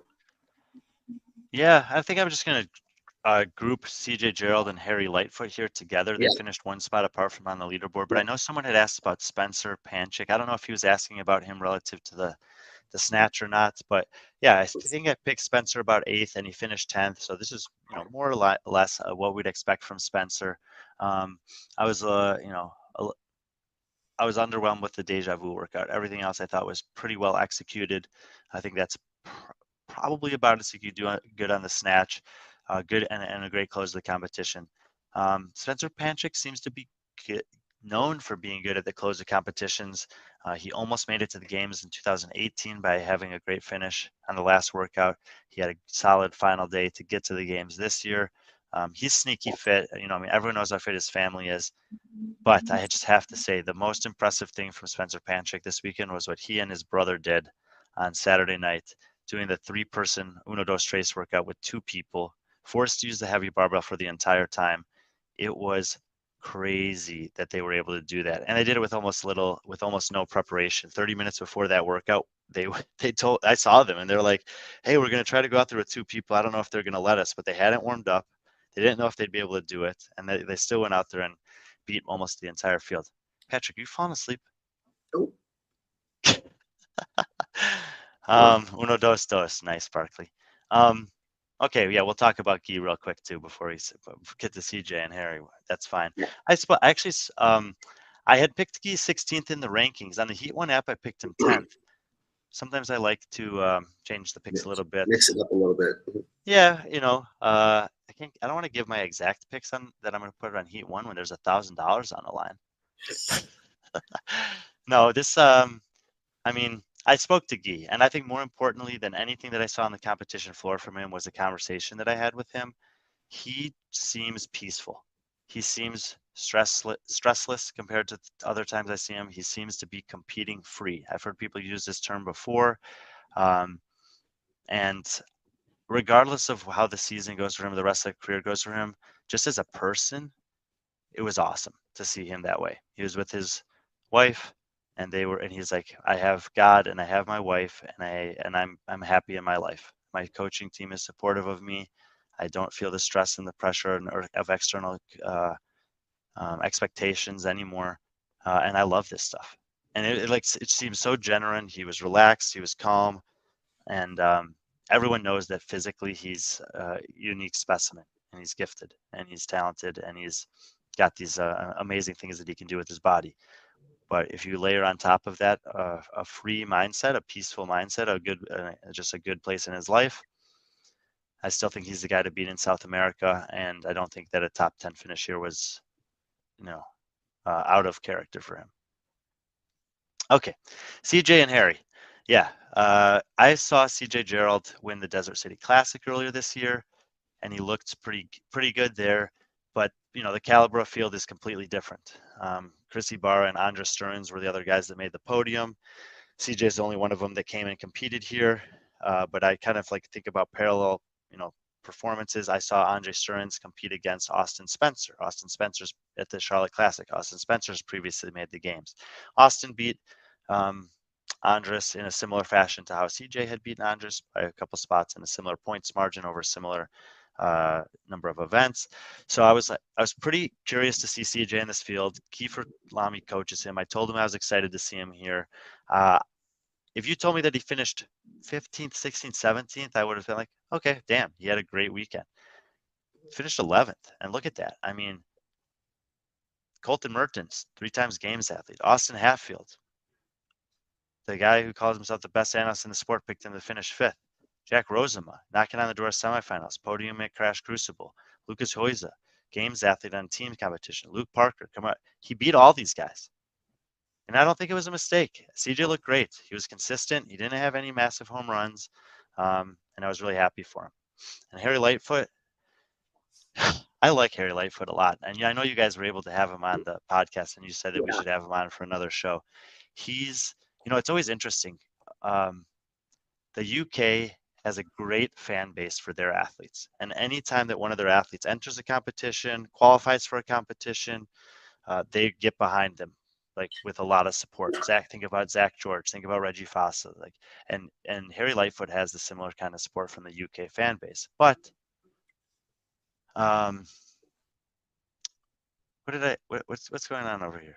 Oh, calls himself. Oh, I see what it is. But Harry Lightfoot, he reached out to me when he got to Miami. He said he was excited to compete. He was looking forward to seeing me, and he was looking forward to showing me what he's been working on in the gym.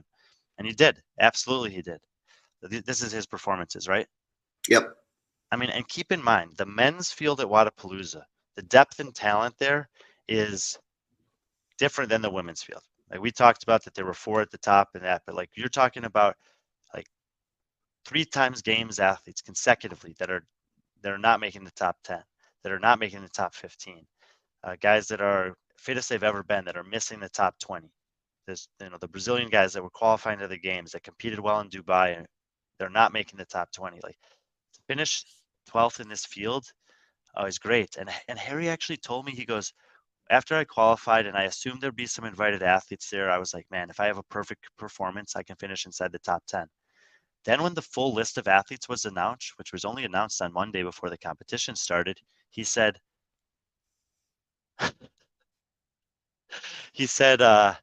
I'd be lucky to finish in the top 20 if I have a perfect performance. He's not a crazy guy. He has realistic expectations, and he exceeded his own expectations here. And this is the type, it's it reminds me, it's different. It's a different accomplishment, but it reminds me of Fabian Benito at Dubai last year. Sometimes you just do something that's damn, okay. This is a validation of the stuff that I've been working on in the gym. And that if you go back and train in that mindset, in that form, and stay healthy over the next 6 months, who knows what we see at Harry Lightfoot at semifinals. There were surprises that, through up and down the European leaderboard on the men's side, and there will be again. I fully believe Harry will be there at the semifinal. I absolutely think he can make the top 20. And if he has a weekend like he did this, where everything seems to go well, who knows what happens. But we look at his performances a little bit more specifically. I like this, like the fact that he's finished in the top 10 in El Cerco. That's a good sign for me. Just what that workout is. Wipeout, decent performance there, but I'm not too concerned about this because you're just not going to see a swimming heavy workout that often. But he's got a good aerobic base and he can go in that 15-minute time domain. That's important. He looks to me like he's leaned out a little bit. He was moving his body pretty well. He did well in the cortadito workout, which he's kind of I would say he's an average size competitor out there, but the upper body pressing is clearly good. The snatch is not a strength of his. I think he'd much rather see a clean and jerk. We saw snatching twice at semifinals last year. So if you're thinking about him as a candidate to potentially be a sneaky pick to make the games out of Europe, if there's no snatching at semifinals this year, that would be a good thing for him, especially if it's heavy. So, yeah, I would, if I'm a Harry Lightfoot fan, if I'm Harry Lightfoot himself or coach or whatever, I'm walking away from here feeling great and excited for the season. He kind of reminds me of Ricky, not just because they have a rugby background, but he's 24 years old, roughly around the age that Ricky made the games. And, Ricky wasn't necessarily that strong when it came to the snatch, but then he showed up to the games. And I think he ended up snatching like 285 at the games, I believe, something like that. But Harry, this is all new to him. The lifting is something that he's getting used to, but like you said, the clean and jerk is definitely something that is definitely his stronger lift. But he kept on talking about, he would have had a better finish in the swim if it wasn't for him going to the wrong buoys and just kind of misdirection. But like you said, we're probably not going to see many swims in any future competitions, especially those in the game season. So. Overall, I think I'm holding out hope for a swim at the CrossFit Games this year. I would be sad if there wasn't a swim 2 years in a row there. I'm totally okay with not having it every once in a while. Sure. But if you don't swim at semifinals or the games for multiple years in a row, I think you are doing a disservice to what you're advertising in terms of finding the fittest. Sure, I agree. Let's just mention Austin Hatfield real quick. Yeah. Look, Austin Hatfield has potential that I don't know how to quantify yet. He had a poor execution or something misfortunate happened to him on the snatch that cost him a lot of points. I think he could have done that complex at 285. I don't know if he could have done 4 or 5 overhead squats as Fikowski and Rosema did, but either way, let's just say he finishes 4th there, so he gets 88 points instead of the 36. So that means to say he's got 50 more points. 50 more points. So from 281, he goes up to 330, and he's finishing just inside the top 10. And when I talked to John Young about it, actually, I said, John, 5th place is a ridiculous pick for him.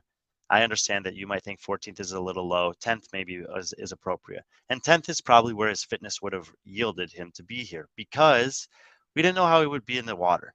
We've never seen him swim before. And as we talked about the Vellner, 20% of the points were in the water. Well, look, he was 31st.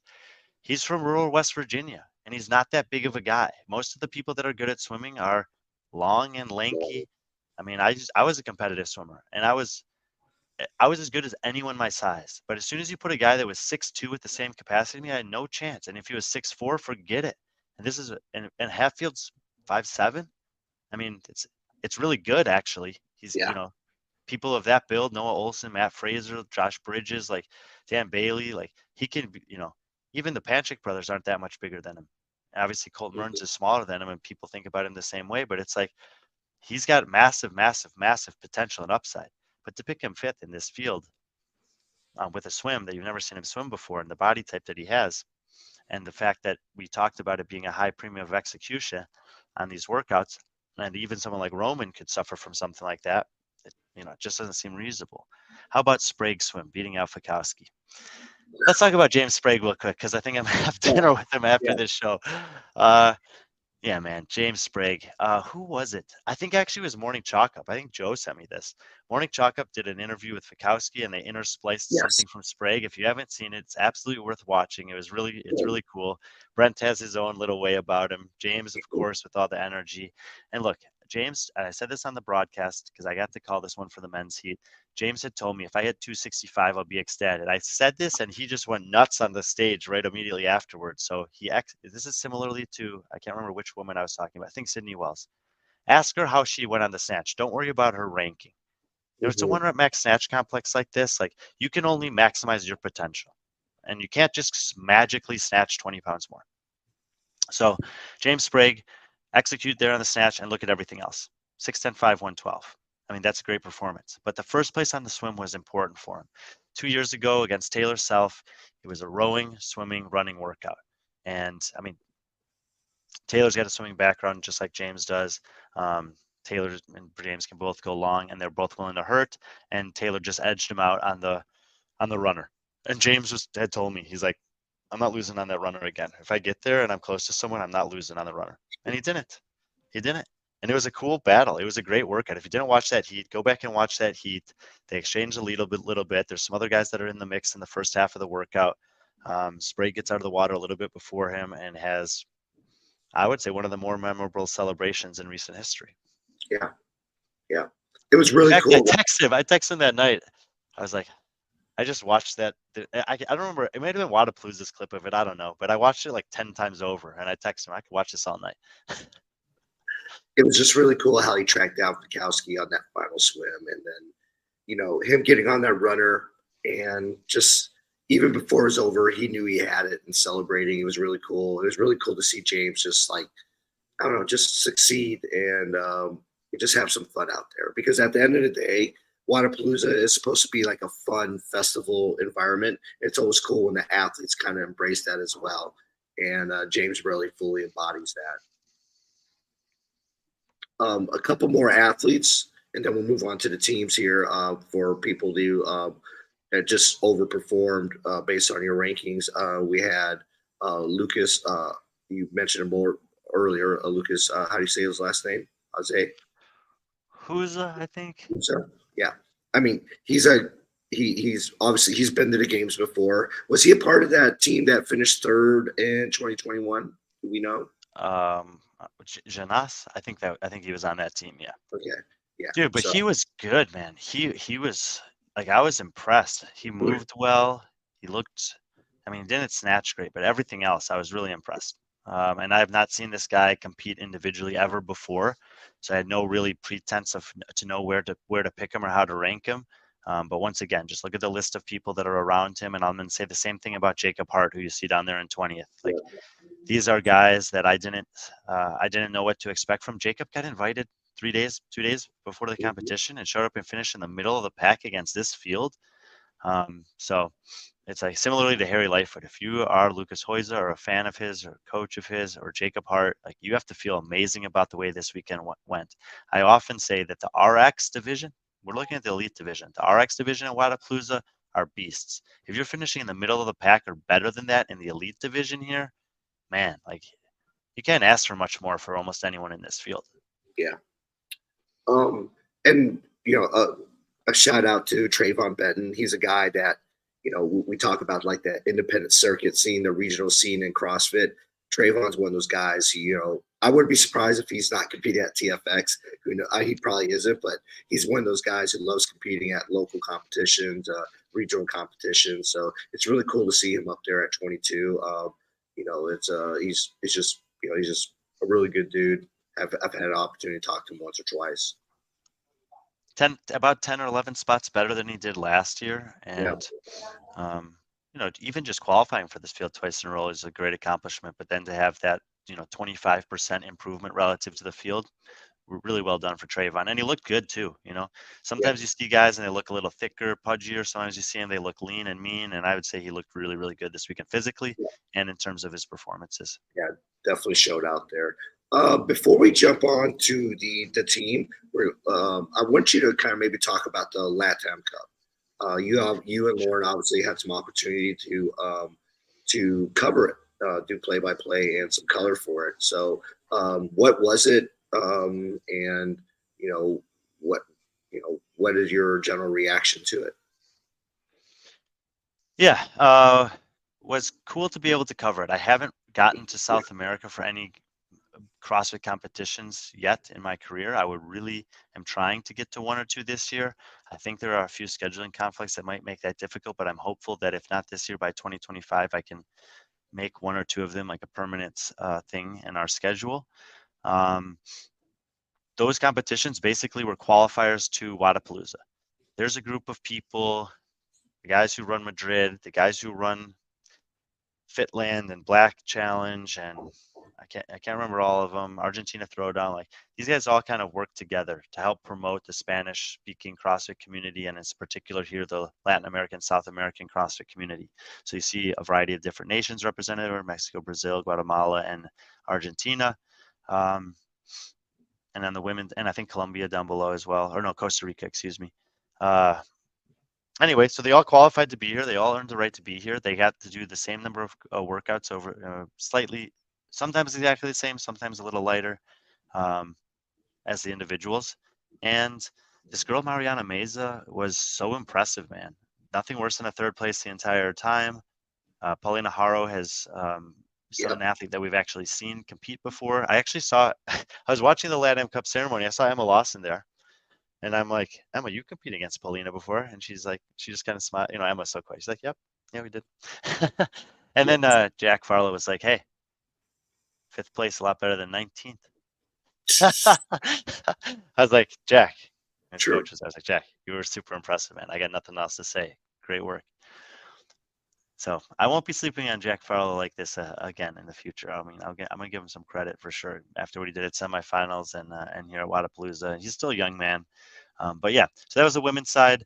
Mexico with 3 of the top 4 spots, and then on the men's side, kind of unfortunate. Agustin Riquelme hurt his pec a little bit on the dip, so he didn't get to finish the competition.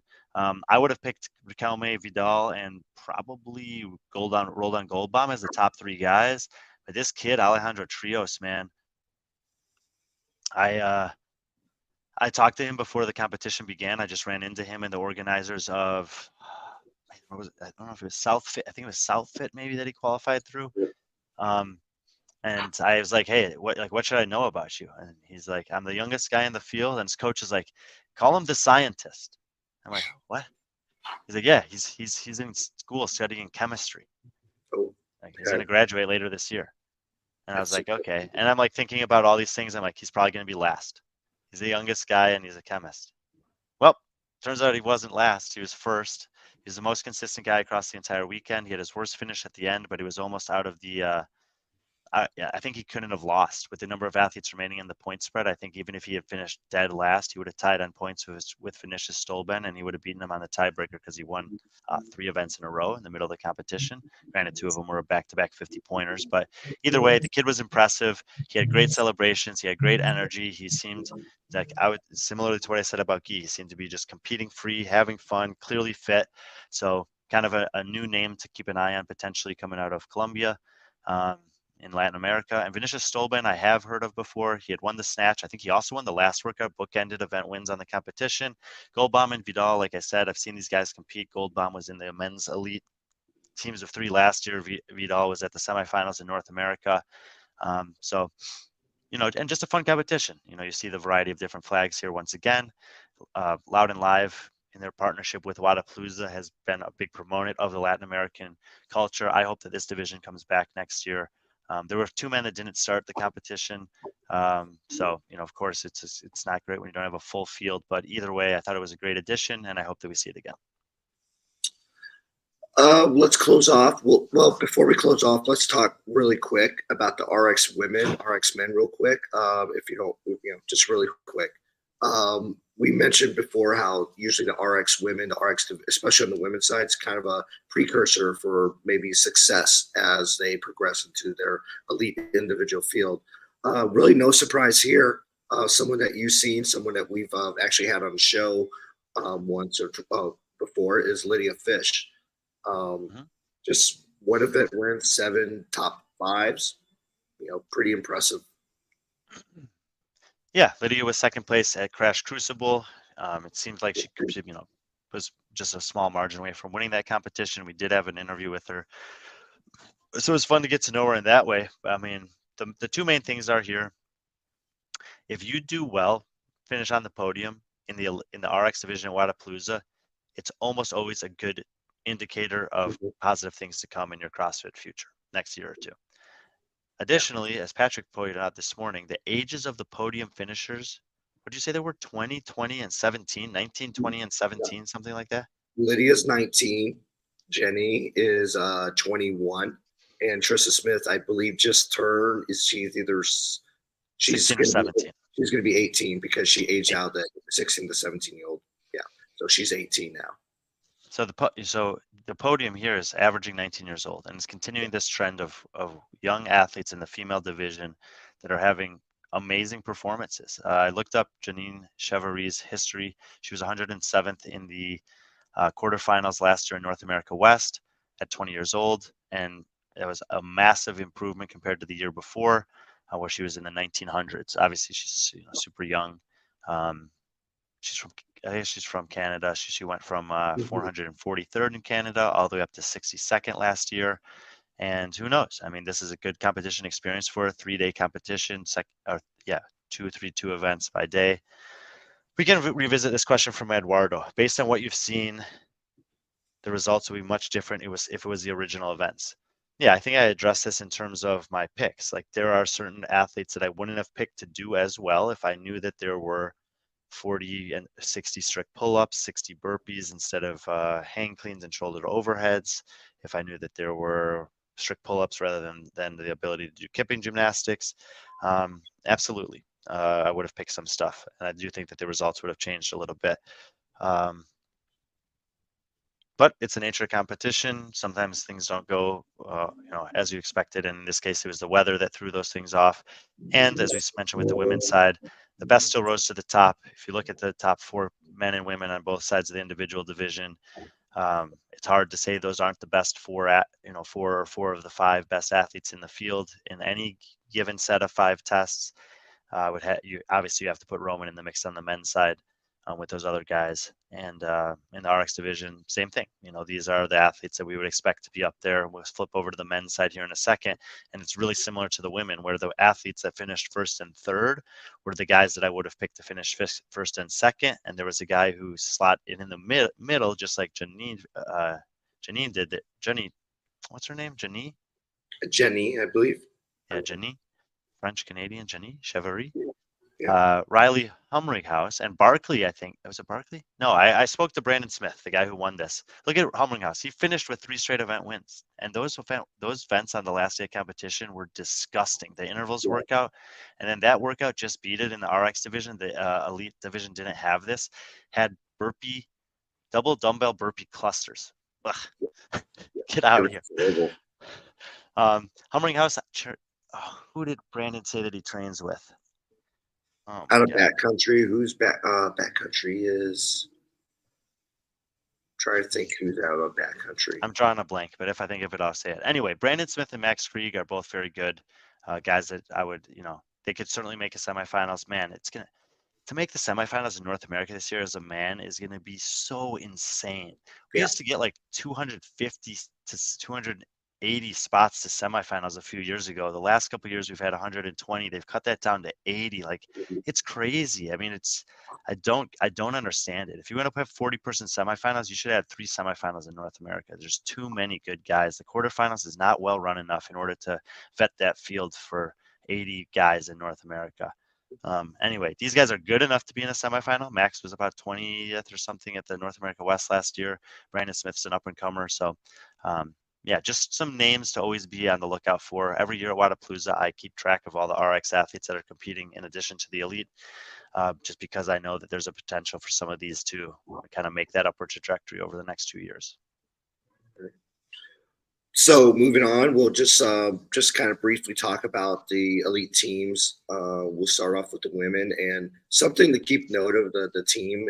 It's kind of hard to not only make picks but predict finishes on this because one, these teams are changing up until the moment of the competition, and 2, you just roll. I mean, it's not like these teams get together and train. Like, obviously one of Bella's criteria, and she's not here to defend herself, that's why I'm saying it, is how nice these girls are, and that's why she's picking them. But when it comes down to it, I think, especially once we saw the workouts, And I got a little bit of flack from Kelly Baker this morning because I originally picked her third, but in the Heat 1 app, I picked him a second. But they come out on top with first, and rightfully so. Their last day of competition, where it was more team CrossFit events, they just dominated and crushed it. Yes, I just have to say this because I didn't. It's on my mind, and it's an interesting thing. Some people made a side that I had the tied with barbell spin for the most points on the Heat 1 app for the top 10 for the top 10 game as opposed to the shot caller. But it was the shot caller game that actually was the big winner for the teams, which is like crazy to me. Like, man, that was like I didn't know that, and I didn't put as much emphasis on the shot caller, especially on the team side. So congratulations to whoever ended up winning that one. I was Yeah, not. I was nowhere close on the. I was nowhere close on the top 10 on the shot caller, but in the top 10, I felt like I did have a bit of an advantage compared to most of the people probably playing because I think a lot of these athletes are either team athletes or they're not games athletes, especially on the women's side that were competing on a team. Yeah, but 90s trend, the aerobic stuff, they were a little bit worse than everything else, but 3-1-2-1 to finish. I will say this though. I think that if the final had not changed the strict pull-ups, that RX Performance would have won this competition. They got smashed by the strict pull-ups, and look, that's on them. As we talked about earlier, like if you're that good at dynamic gymnastics, why aren't you good at strict gymnastics? But 90s Trends team was perfect for that change of a workout. Kelsey stayed on the worm the entire time, which is hard to do, by the way. It's not like that's a burden to do all. She was in the front of it for all the thrusters and all the holds. And if you didn't watch it, Emily Lundberg's strict pull-up capacity, I would put her up against almost anyone. That was insane. Kelly Baker was almost as good as her. They smashed the field on this. They won by like a minute on this workout. And it ended up being enough for them to win because RX Performance had by far their worst finish of the weekend. So, athletes can't do anything about the workouts that are given to them. 90s Trend took, in my opinion, capitalized on a gift there with the weather and the change. But, if they didn't win, they would have been second. And those, to me, were the two best teams this weekend. That RX Performance team comes out of Sweden and probably lesser known. It's interesting because Emily Lundberg is from Sweden. So 4 of the athletes in the top 6 were from Sweden. Salmonson Hellman, probably the most well-known here, having qualified for the games previously. Then she had birth. She's about 2 years out from giving birth now. She made the semifinal last year. She competed in Dubai. I think she'll make the European semifinal again this year and is a candidate for somewhere between just barely making the games and maybe 30th in the absolute worst case scenario. Just because the depth over there in Europe is crazy. Antoine Kodolensky was a RX champion at Wodapalooza a couple years ago and has made the games on several occasions. I talked to them. I know them well. They gave her the credit for kind of being the glue on the team here and bearing the burden of the front side of the worm and implementing a lot of the strategies that she's learned over the years in team competition. Look, there were 2 worm heavy workouts here. And so she was a huge asset. Maria Longforce, I believe, might actually compete on a team this year. So we'll see. And I think she's found the Krieger training now. I spoke with Hannah Carlson, who was supposed to be on this team originally, but ended up coaching them instead. These girls are hardworking. They always have fun, but man, like they wanted to win and they were bummed out that last workout got changed. Either way, I think it was a great performance for them. Good for people to be able to learn about them. I went over to Sweden this year and Norway, worked with Roger. I'm going to go over there at least once, hopefully twice this year as well. So I think these are athletes that you'll be able to see a little bit more of in the season and out of the season if you like following CrossFit year round with us. Team Scandinavian. Solid finish. Look, Matilda Garnes, she's super talented, world champion, IF3, 2-time games qualifier. Rebecca Vidison, we already talked about. Annika Greer is on the cusp of making the games. She's right in the mix with the games athletes. It's just a matter of programming and execution, but she's as good as the games athletes are. And I think that was, I think I picked them 4th. They finished 3rd. Great. Team Barine and Gang were the surprises here on the positive side for me. Team Barine is experienced team athletes from Butcher's Lab. I probably didn't give them the credit they deserved. I definitely wanted to pick them fourth either way. I don't know much about Silja Zillo, but Astridson and Frederick Mahlerup have been competing for a long time. I got a picture with them last night. I sent it to Nico, because Nico knows these ladies well. I got to talk to him on the competition floor, and I'm going to try to get out to Denmark at some point this year to visit Nico, Butcher's Lab, and hang out with these guys and learn more about them, because Denmark hasn't always put out the best, or the best athletes in the world on the individual side, but they have had solid teams coming out of that Butcher's Lab gym for a decade plus. So well done to them. And the Lycan gang, yeah, we talked about them a lot on the broadcast. These are the Laura and Maria are the girls from AB CrossFit that made all that noise last year at semifinals, 2 times games qualifiers. Diana was 20th, I believe, at the South American semifinal. So, very strong in her own regard. And they were impressive, man. Again, I think they would have done better on the final. What was their finish on the final? Fifth. Fifth. Man, I think they might have even done better with that dynamic, but they took a little bit of a hit on the sandbag workout and the waterfall. So it's like a power output thing, but the aerobic and gymnastics, teamwork with the worm, phenomenal. So congratulations to both those teams. Lycan gang, this exact same trio competed here last year. They were outside the top 30 to finish inside the top 5 and ahead of Team Ice Barrel, who has 3 games athletes, 2 of whom have been in the top 10 at the games. I think they have a combined 15 CrossFit Games qualifications between Brooke Wells, Bailey Rail, and Paige Powers. So your Team Marine, Lycan gang, honestly, any of the teams in the top 5. I don't care that these women haven't done team competition much before, and that their 2 worst, well, I guess not even their 2 worst finishes, but they had some struggles with the worm. Like, those are amazing performances for Barine and Lycan gang, and I want to just congratulate those women. Yeah. So going on to the men's, well, overall, let's kind of, I guess coming into the competition, there were some questions regarding just the women's field not being as strong as the men's field. Do you think at the end of the day that might be a reason why we saw teams like Lycan and Team Barine kind of just like move up there, and will that Sure, help we them can out? probably, if we look at the men's field, we might be able to parallel those performances with teams that were finishing like 8th through 12th on the men's side, just with the density of elite athletes and teams that the men's field did produce. But I still thought that the women's competition was super exciting. It wasn't obvious who was going to win. There was a change of order in the last workout. Obviously the workouts also changed on the last day, but just because they didn't have all the past champions and podium finishers that the men's side did doesn't mean that it wasn't an exciting and fun competition.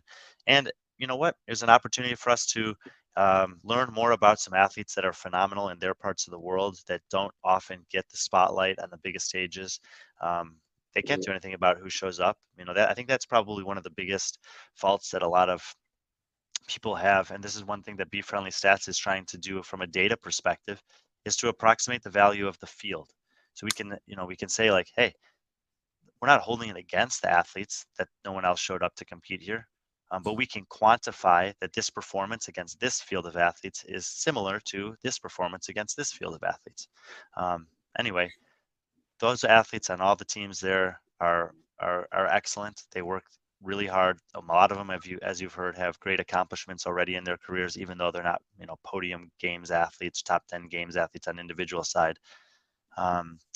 B.Friendly Stats, Sarah, is mostly Barclay Dale. We use the database that he's built over the past 3.5 years. All right, let's finish up with the men. Yep. So coming into this one,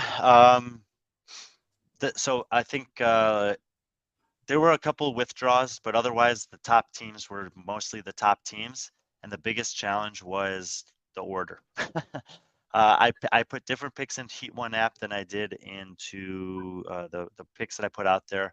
I actually picked Team Goad to win on the Heat 1 app. Justin Madera said in our post-game interview, I don't think anyone's picking to win. And I was like, well, actually, Justin, I believe in you guys. Dude, I'm telling you, Jay Crouch, this guy is the real deal. Justin Medeiros, do not sleep on Justin Medeiros this year. He absolutely still has it. And Willie George, I know he's not competing individually anymore, but if you didn't hear in our behind the scenes or in the post-game interview that I talked to him, he's still super fit. These guys were second here last year. They swapped out Roman for Justin. Justin didn't. None of them did the individual competition. They came in fresh, and look at those finishes: 1-3-2-2-3-1-2-1-3-2-2-4-2. That's tough to beat. And we're going to look at some other teams' finishes, and you're going to see consistent performances, but this is consistent excellence. Fourth place on Waterfall on the Bay. It was a pretty tight one there at the end. There's the worst finish. If you only have one finish out of the top 3, you're going to be hard to beat. The swim and run accounted for 40% of the scores.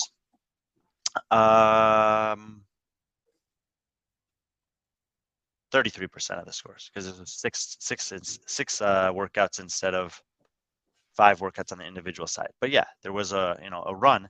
Here's the thing about the run. I didn't think the individuals necessarily needed to have the run, just based on this concept of having an appealing format for people who want to do both. But the running in team competition has often been criticized because they make you hold that rope.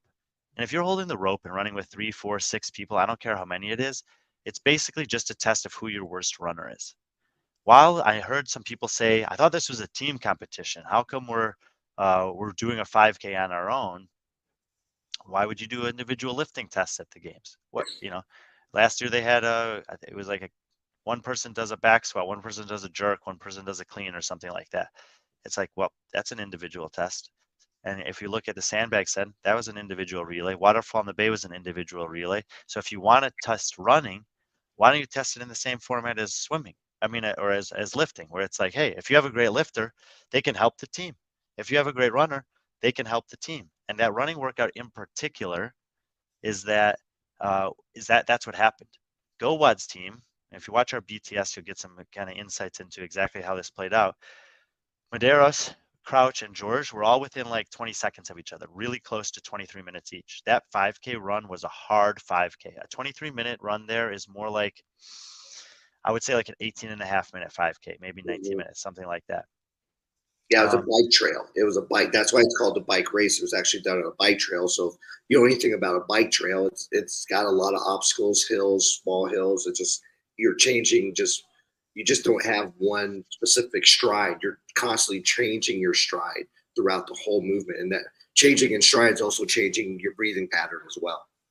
And you have to slow down and speed up many times instead of just having a consistent pace. Yeah. Wodapalooza did eventually put out I wasn't that long, but it was on Instagram, and there's some aerial shots where you can see some of the switchbacks in there. They have so anyway, they only beat Team TYR by like 10 seconds, and they had a totally different expression. Ricky Garrard, I wish we could see the individual split times on the run. I think he ran a sub 21 on this. I think it was like, I don't even know, man, 20.5 minutes, like something crazy. Jason Hopper had a time that was like similar to GoWod's, and then Dallin was a little bit slower. So they ended up 10 seconds apart. This is a great example of why having a running test like this for a team is very different than having a running test with a rope. If you run it with the rope, Ricky's just there. He's not even getting a workout in. He's just going at Dallin's pace, and they're going to finish wherever they finish. And a team like Justin's team is the one that you want for that, because they're all going to be within 15 seconds of each other, even if they're running, whatever at their best. I really before I like say anything else I about really it, like that. I really, really like that format, doing the kind of like a waterfall start. It's very similar like cross country. Yeah, you have individual top finishes, but it's also a team scored event. So if they ever do something like that at the games with the team, or if you're a competition that's planning on do something like that, I really like the idea of just kind of like, letting them go. got some good comments over here. So Travis, the swim was the main factor, but if you couldn't do the worm as a team, then it didn't matter. And we saw this with Ice Barrel. They finished 10th, but if it was just a swimming relay, I think they would have been first or second. They struggled with the worm on the clean and jerks for 65 reps, which is a substantial amount of clean and jerk reps with the worm. Absolutely played into that one. So also kind of worth noting. Sarah Cooper, how do you feel about Offsite's events when there was only 5 events total? So there were 6 events for the individuals, 5 for the individuals, 6 for the teams, 5 on Bayfront Park for the individuals, 5 on Bayfront Park for the teams. So there was the same number that everyone could watch. How I feel about offsite events. I don't mind offsite events. Athletes train in the gym all the time. A majority of competition floors are very similar. If you're selling tickets, you want people to understand that you shouldn't hide the fact that there's an offsite event. Like, I went to the CrossFit Games in 2016 for the first time. believe it or not, I was a super fan, PC. I wanted to watch everything. I watched every Masters division, every teenage division, every team event that I could watch. And when I found out that they were taking the athletes off site for the entire first day of competition, and I had to watch it on Facebook, which I didn't even have, I was pissed. And a lot of people were pissed because I Yeah. paid to be there and I wanted to watch them. So if you're going to have offsite event, don't hide it from the spectators that are coming there. Let them know what's going on. Yeah. But for athletes, I like offsite events. It's something different. It makes you feel special. It gives you a learning experience, an opportunity, something memorable. We spoke with a teenage athlete this morning who competed in an offsite event, and she's like, I didn't love the run because I don't love to run, but it was beautiful. It was different. It was challenging, and I don't get to do that. I've never done an offsite event before.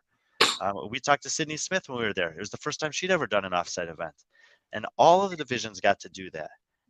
And the only thing I would have done is maybe not done it for the elite division, but not because it wasn't a good test, just because some of them had competed late into the night before award ceremonies, whatever, and they had 2 more days of competition. As far as coverage for offsite events, I think it's probably a better decision not to than to cover them more often than not, specifically from a logistics and cost perspective. I do think that we put out this behind the scenes. I'm just walking around talking to people, and tons of people watched it. We put out a little reel that Marius Truth Films made, and it got 10 times the number of views of followers we have. People want to know what's going on there. So if you're going to do an offsite event, I think it's great for the athletes. You have to assess the logistics and the cost. Probably not going to broadcast it, even if you're doing a broadcast for the rest of the events. The fans that are coming there should know that it's happening ahead of time. If they can come or not come, you should tell them that. How can they get there or not? Where's it going to be? That should be communicated. There's no reason to keep that stuff secret. That's ridiculous. And then you should have a plan for your media team to do some kind of post-production, whatever that looks like. It can look a variety of different ways. If you're not sure of the different ways it can look, ask us. We've done it for Dubai. We've done it for Wodapalooza, and we'd be happy to do it for other people too. So there's ways to do that. That's great for the fans, great for the athletes, great for the media. It's just a matter of having the wherewithal to plan for that ahead of time. Yeah, CJ. So that's that's a great point. You should at least have the results of the offsite ready to go. You should have some kind of plan for post-production and highlight reels and those types of things ready to go. Yes, I've actually already spoken with the competition organizers about that today, and I'm really hoping that these types of things can be solved. It's not that hard to solve them. There's a reason why that the results weren't up there at the time. It's malfunction with some of the chip timers, the fail safe that I had talked with them about having in place didn't end up happening. So, those are little things that you'd like to improve on for sure. And I'm hopeful that we can make that happen. They need to sweep the trails. You should at least have the results up. Combine CrossFit and disc golf. No, disc golf can just stay how it is, nice and peaceful. I don't mind any of the workouts, but perhaps 2 of the 6 workouts being special workouts catered to different athletes rather than the ones who would normally be on the top of the leaderboard. Not really. We saw the best of the best filter to the top. And let's just go back to the men's leaderboard here for the teams. We talked about Medeiros, Crouch, and George. Second place, Roman, who was second place last year, with Saxon Panchik, who don't forget about Saxon Panchik, please. This guy, I don't want to say he's definitely a top 10 in the world, but he's definitely a top 20 guy in the world still. Just because he didn't make semi games last year is not a reason to forget about him. Sometimes athletes have an off year. Sometimes they get hurt. Whatever the case is, I fully expect Saxon to be back in the mix in full force. Don't forget he was a semifinal winner a couple years ago, beating Brent Fikowski, beating Chandler Smith. Like, this guy is a beast, man.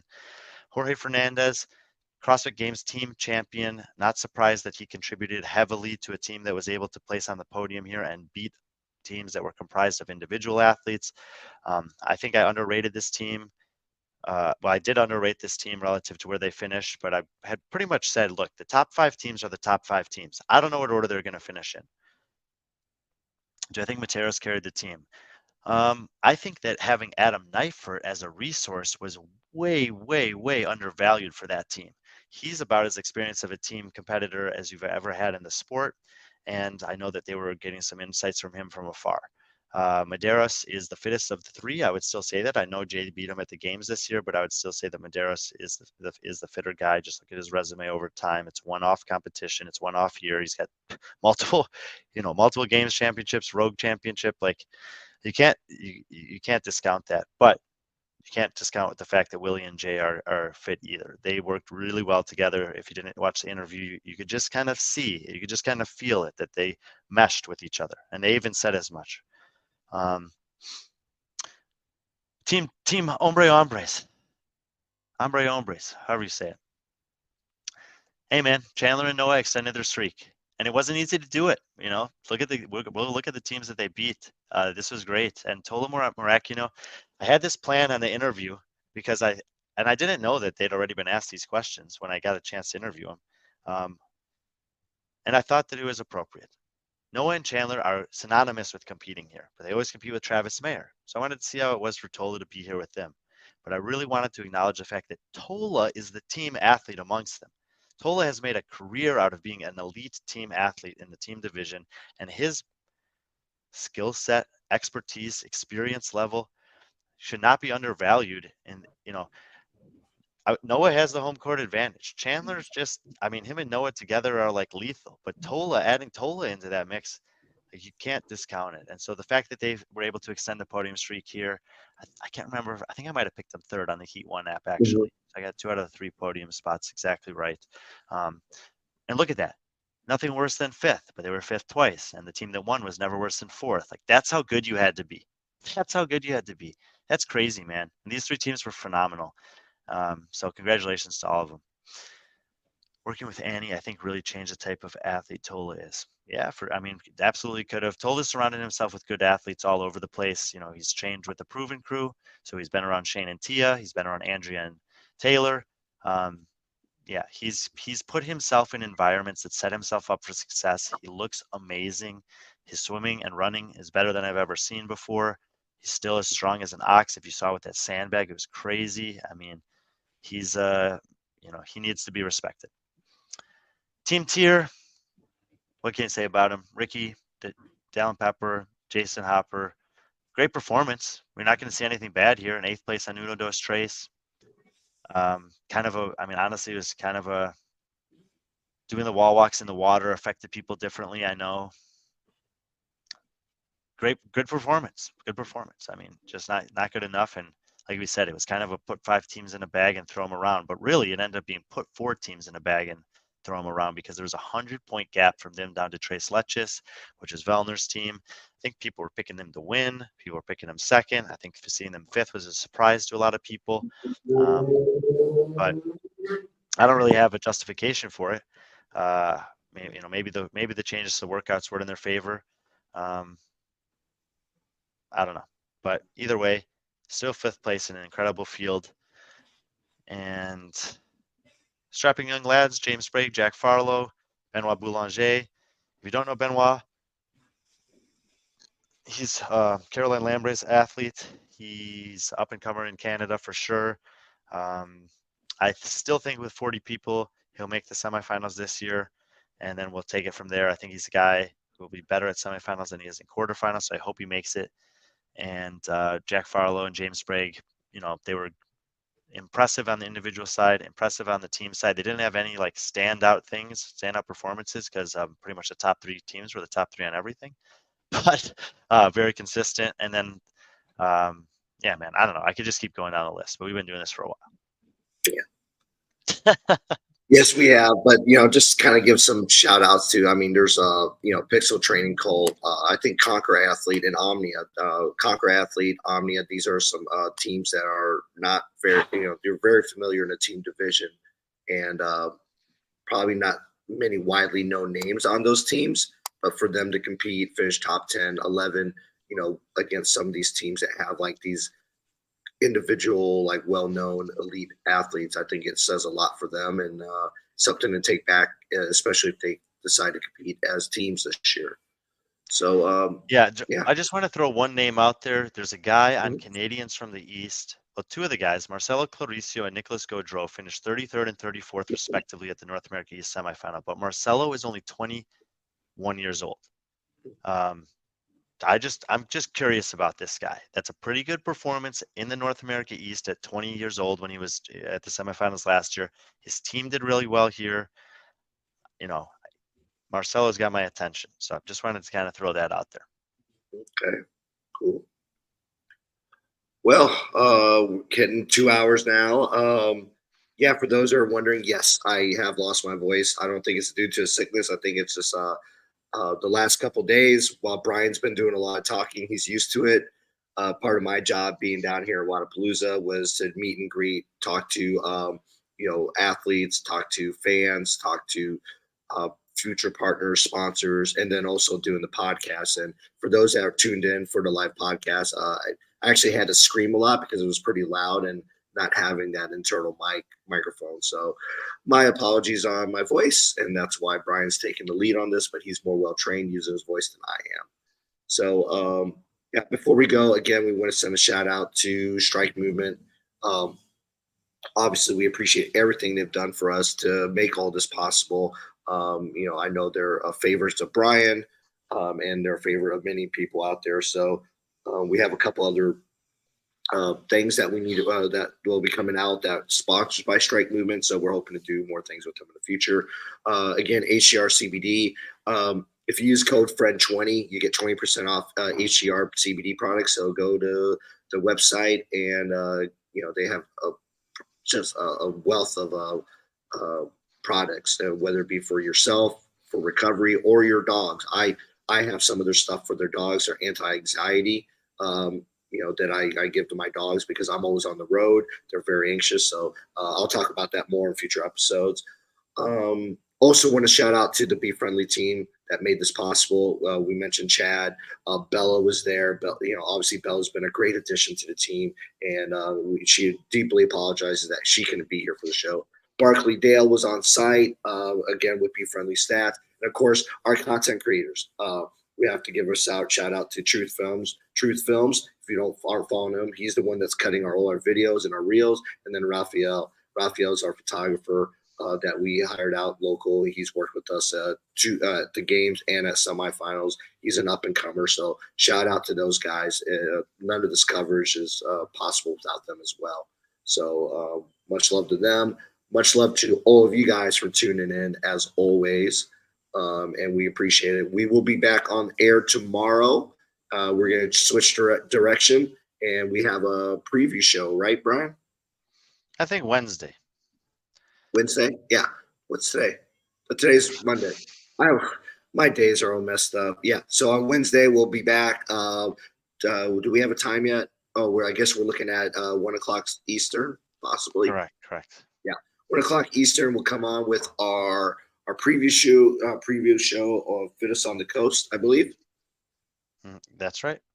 Yeah, so Brian will be part of the media team there, giving you all the updates. It's actually looking at the roster ahead of time. It looks like it's going to be some fun action there. Some names that will be there. Semifinal athletes. It should be pretty fun to watch. We did have a question real quick, Renata. This is for you, Brian. I mean, I wear the Hayes trainers all the time. I wear them for disc golf, leisure wear, CrossFit. I snatch in them, run in them, jump in them, everything. And I also really love the t-shirts and the sweatshirts. I haven't worn much of their lower body apparel. I haven't really tried much of the other footwear. I have spoken a little bit with Easy Muhammad, who wears a couple of the other stuff. But for me, it's a Hayes trainer, sweatshirts, and t-shirts that are some of my favorite. Oh, the shoes are absolutely my favorite. I got rid of all my other shoes. He actually has. I have some tiers up in my room he just gave to me. What did I want to say?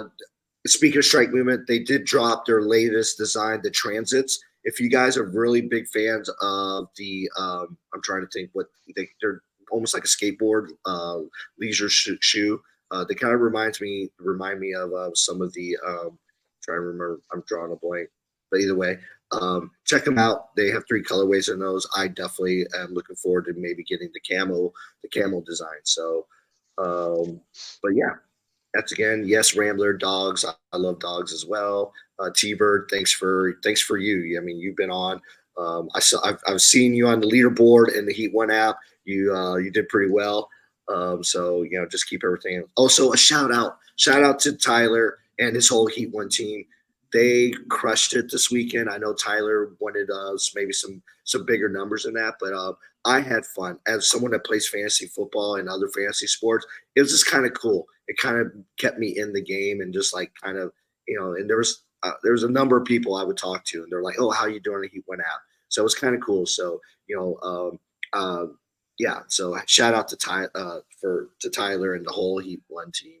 So yeah. With that being said, Brian, any last words? No, thanks for tuning in. Thank you to Strike Movement and HGR. Hope you guys appreciated the coverage this weekend on both B.Friendly and the broadcast side of things. And we'll see you in a couple days to preview Fittest of the Coast. Yes. Yep. And again, thank you so much. And as always, be friendly, our friends.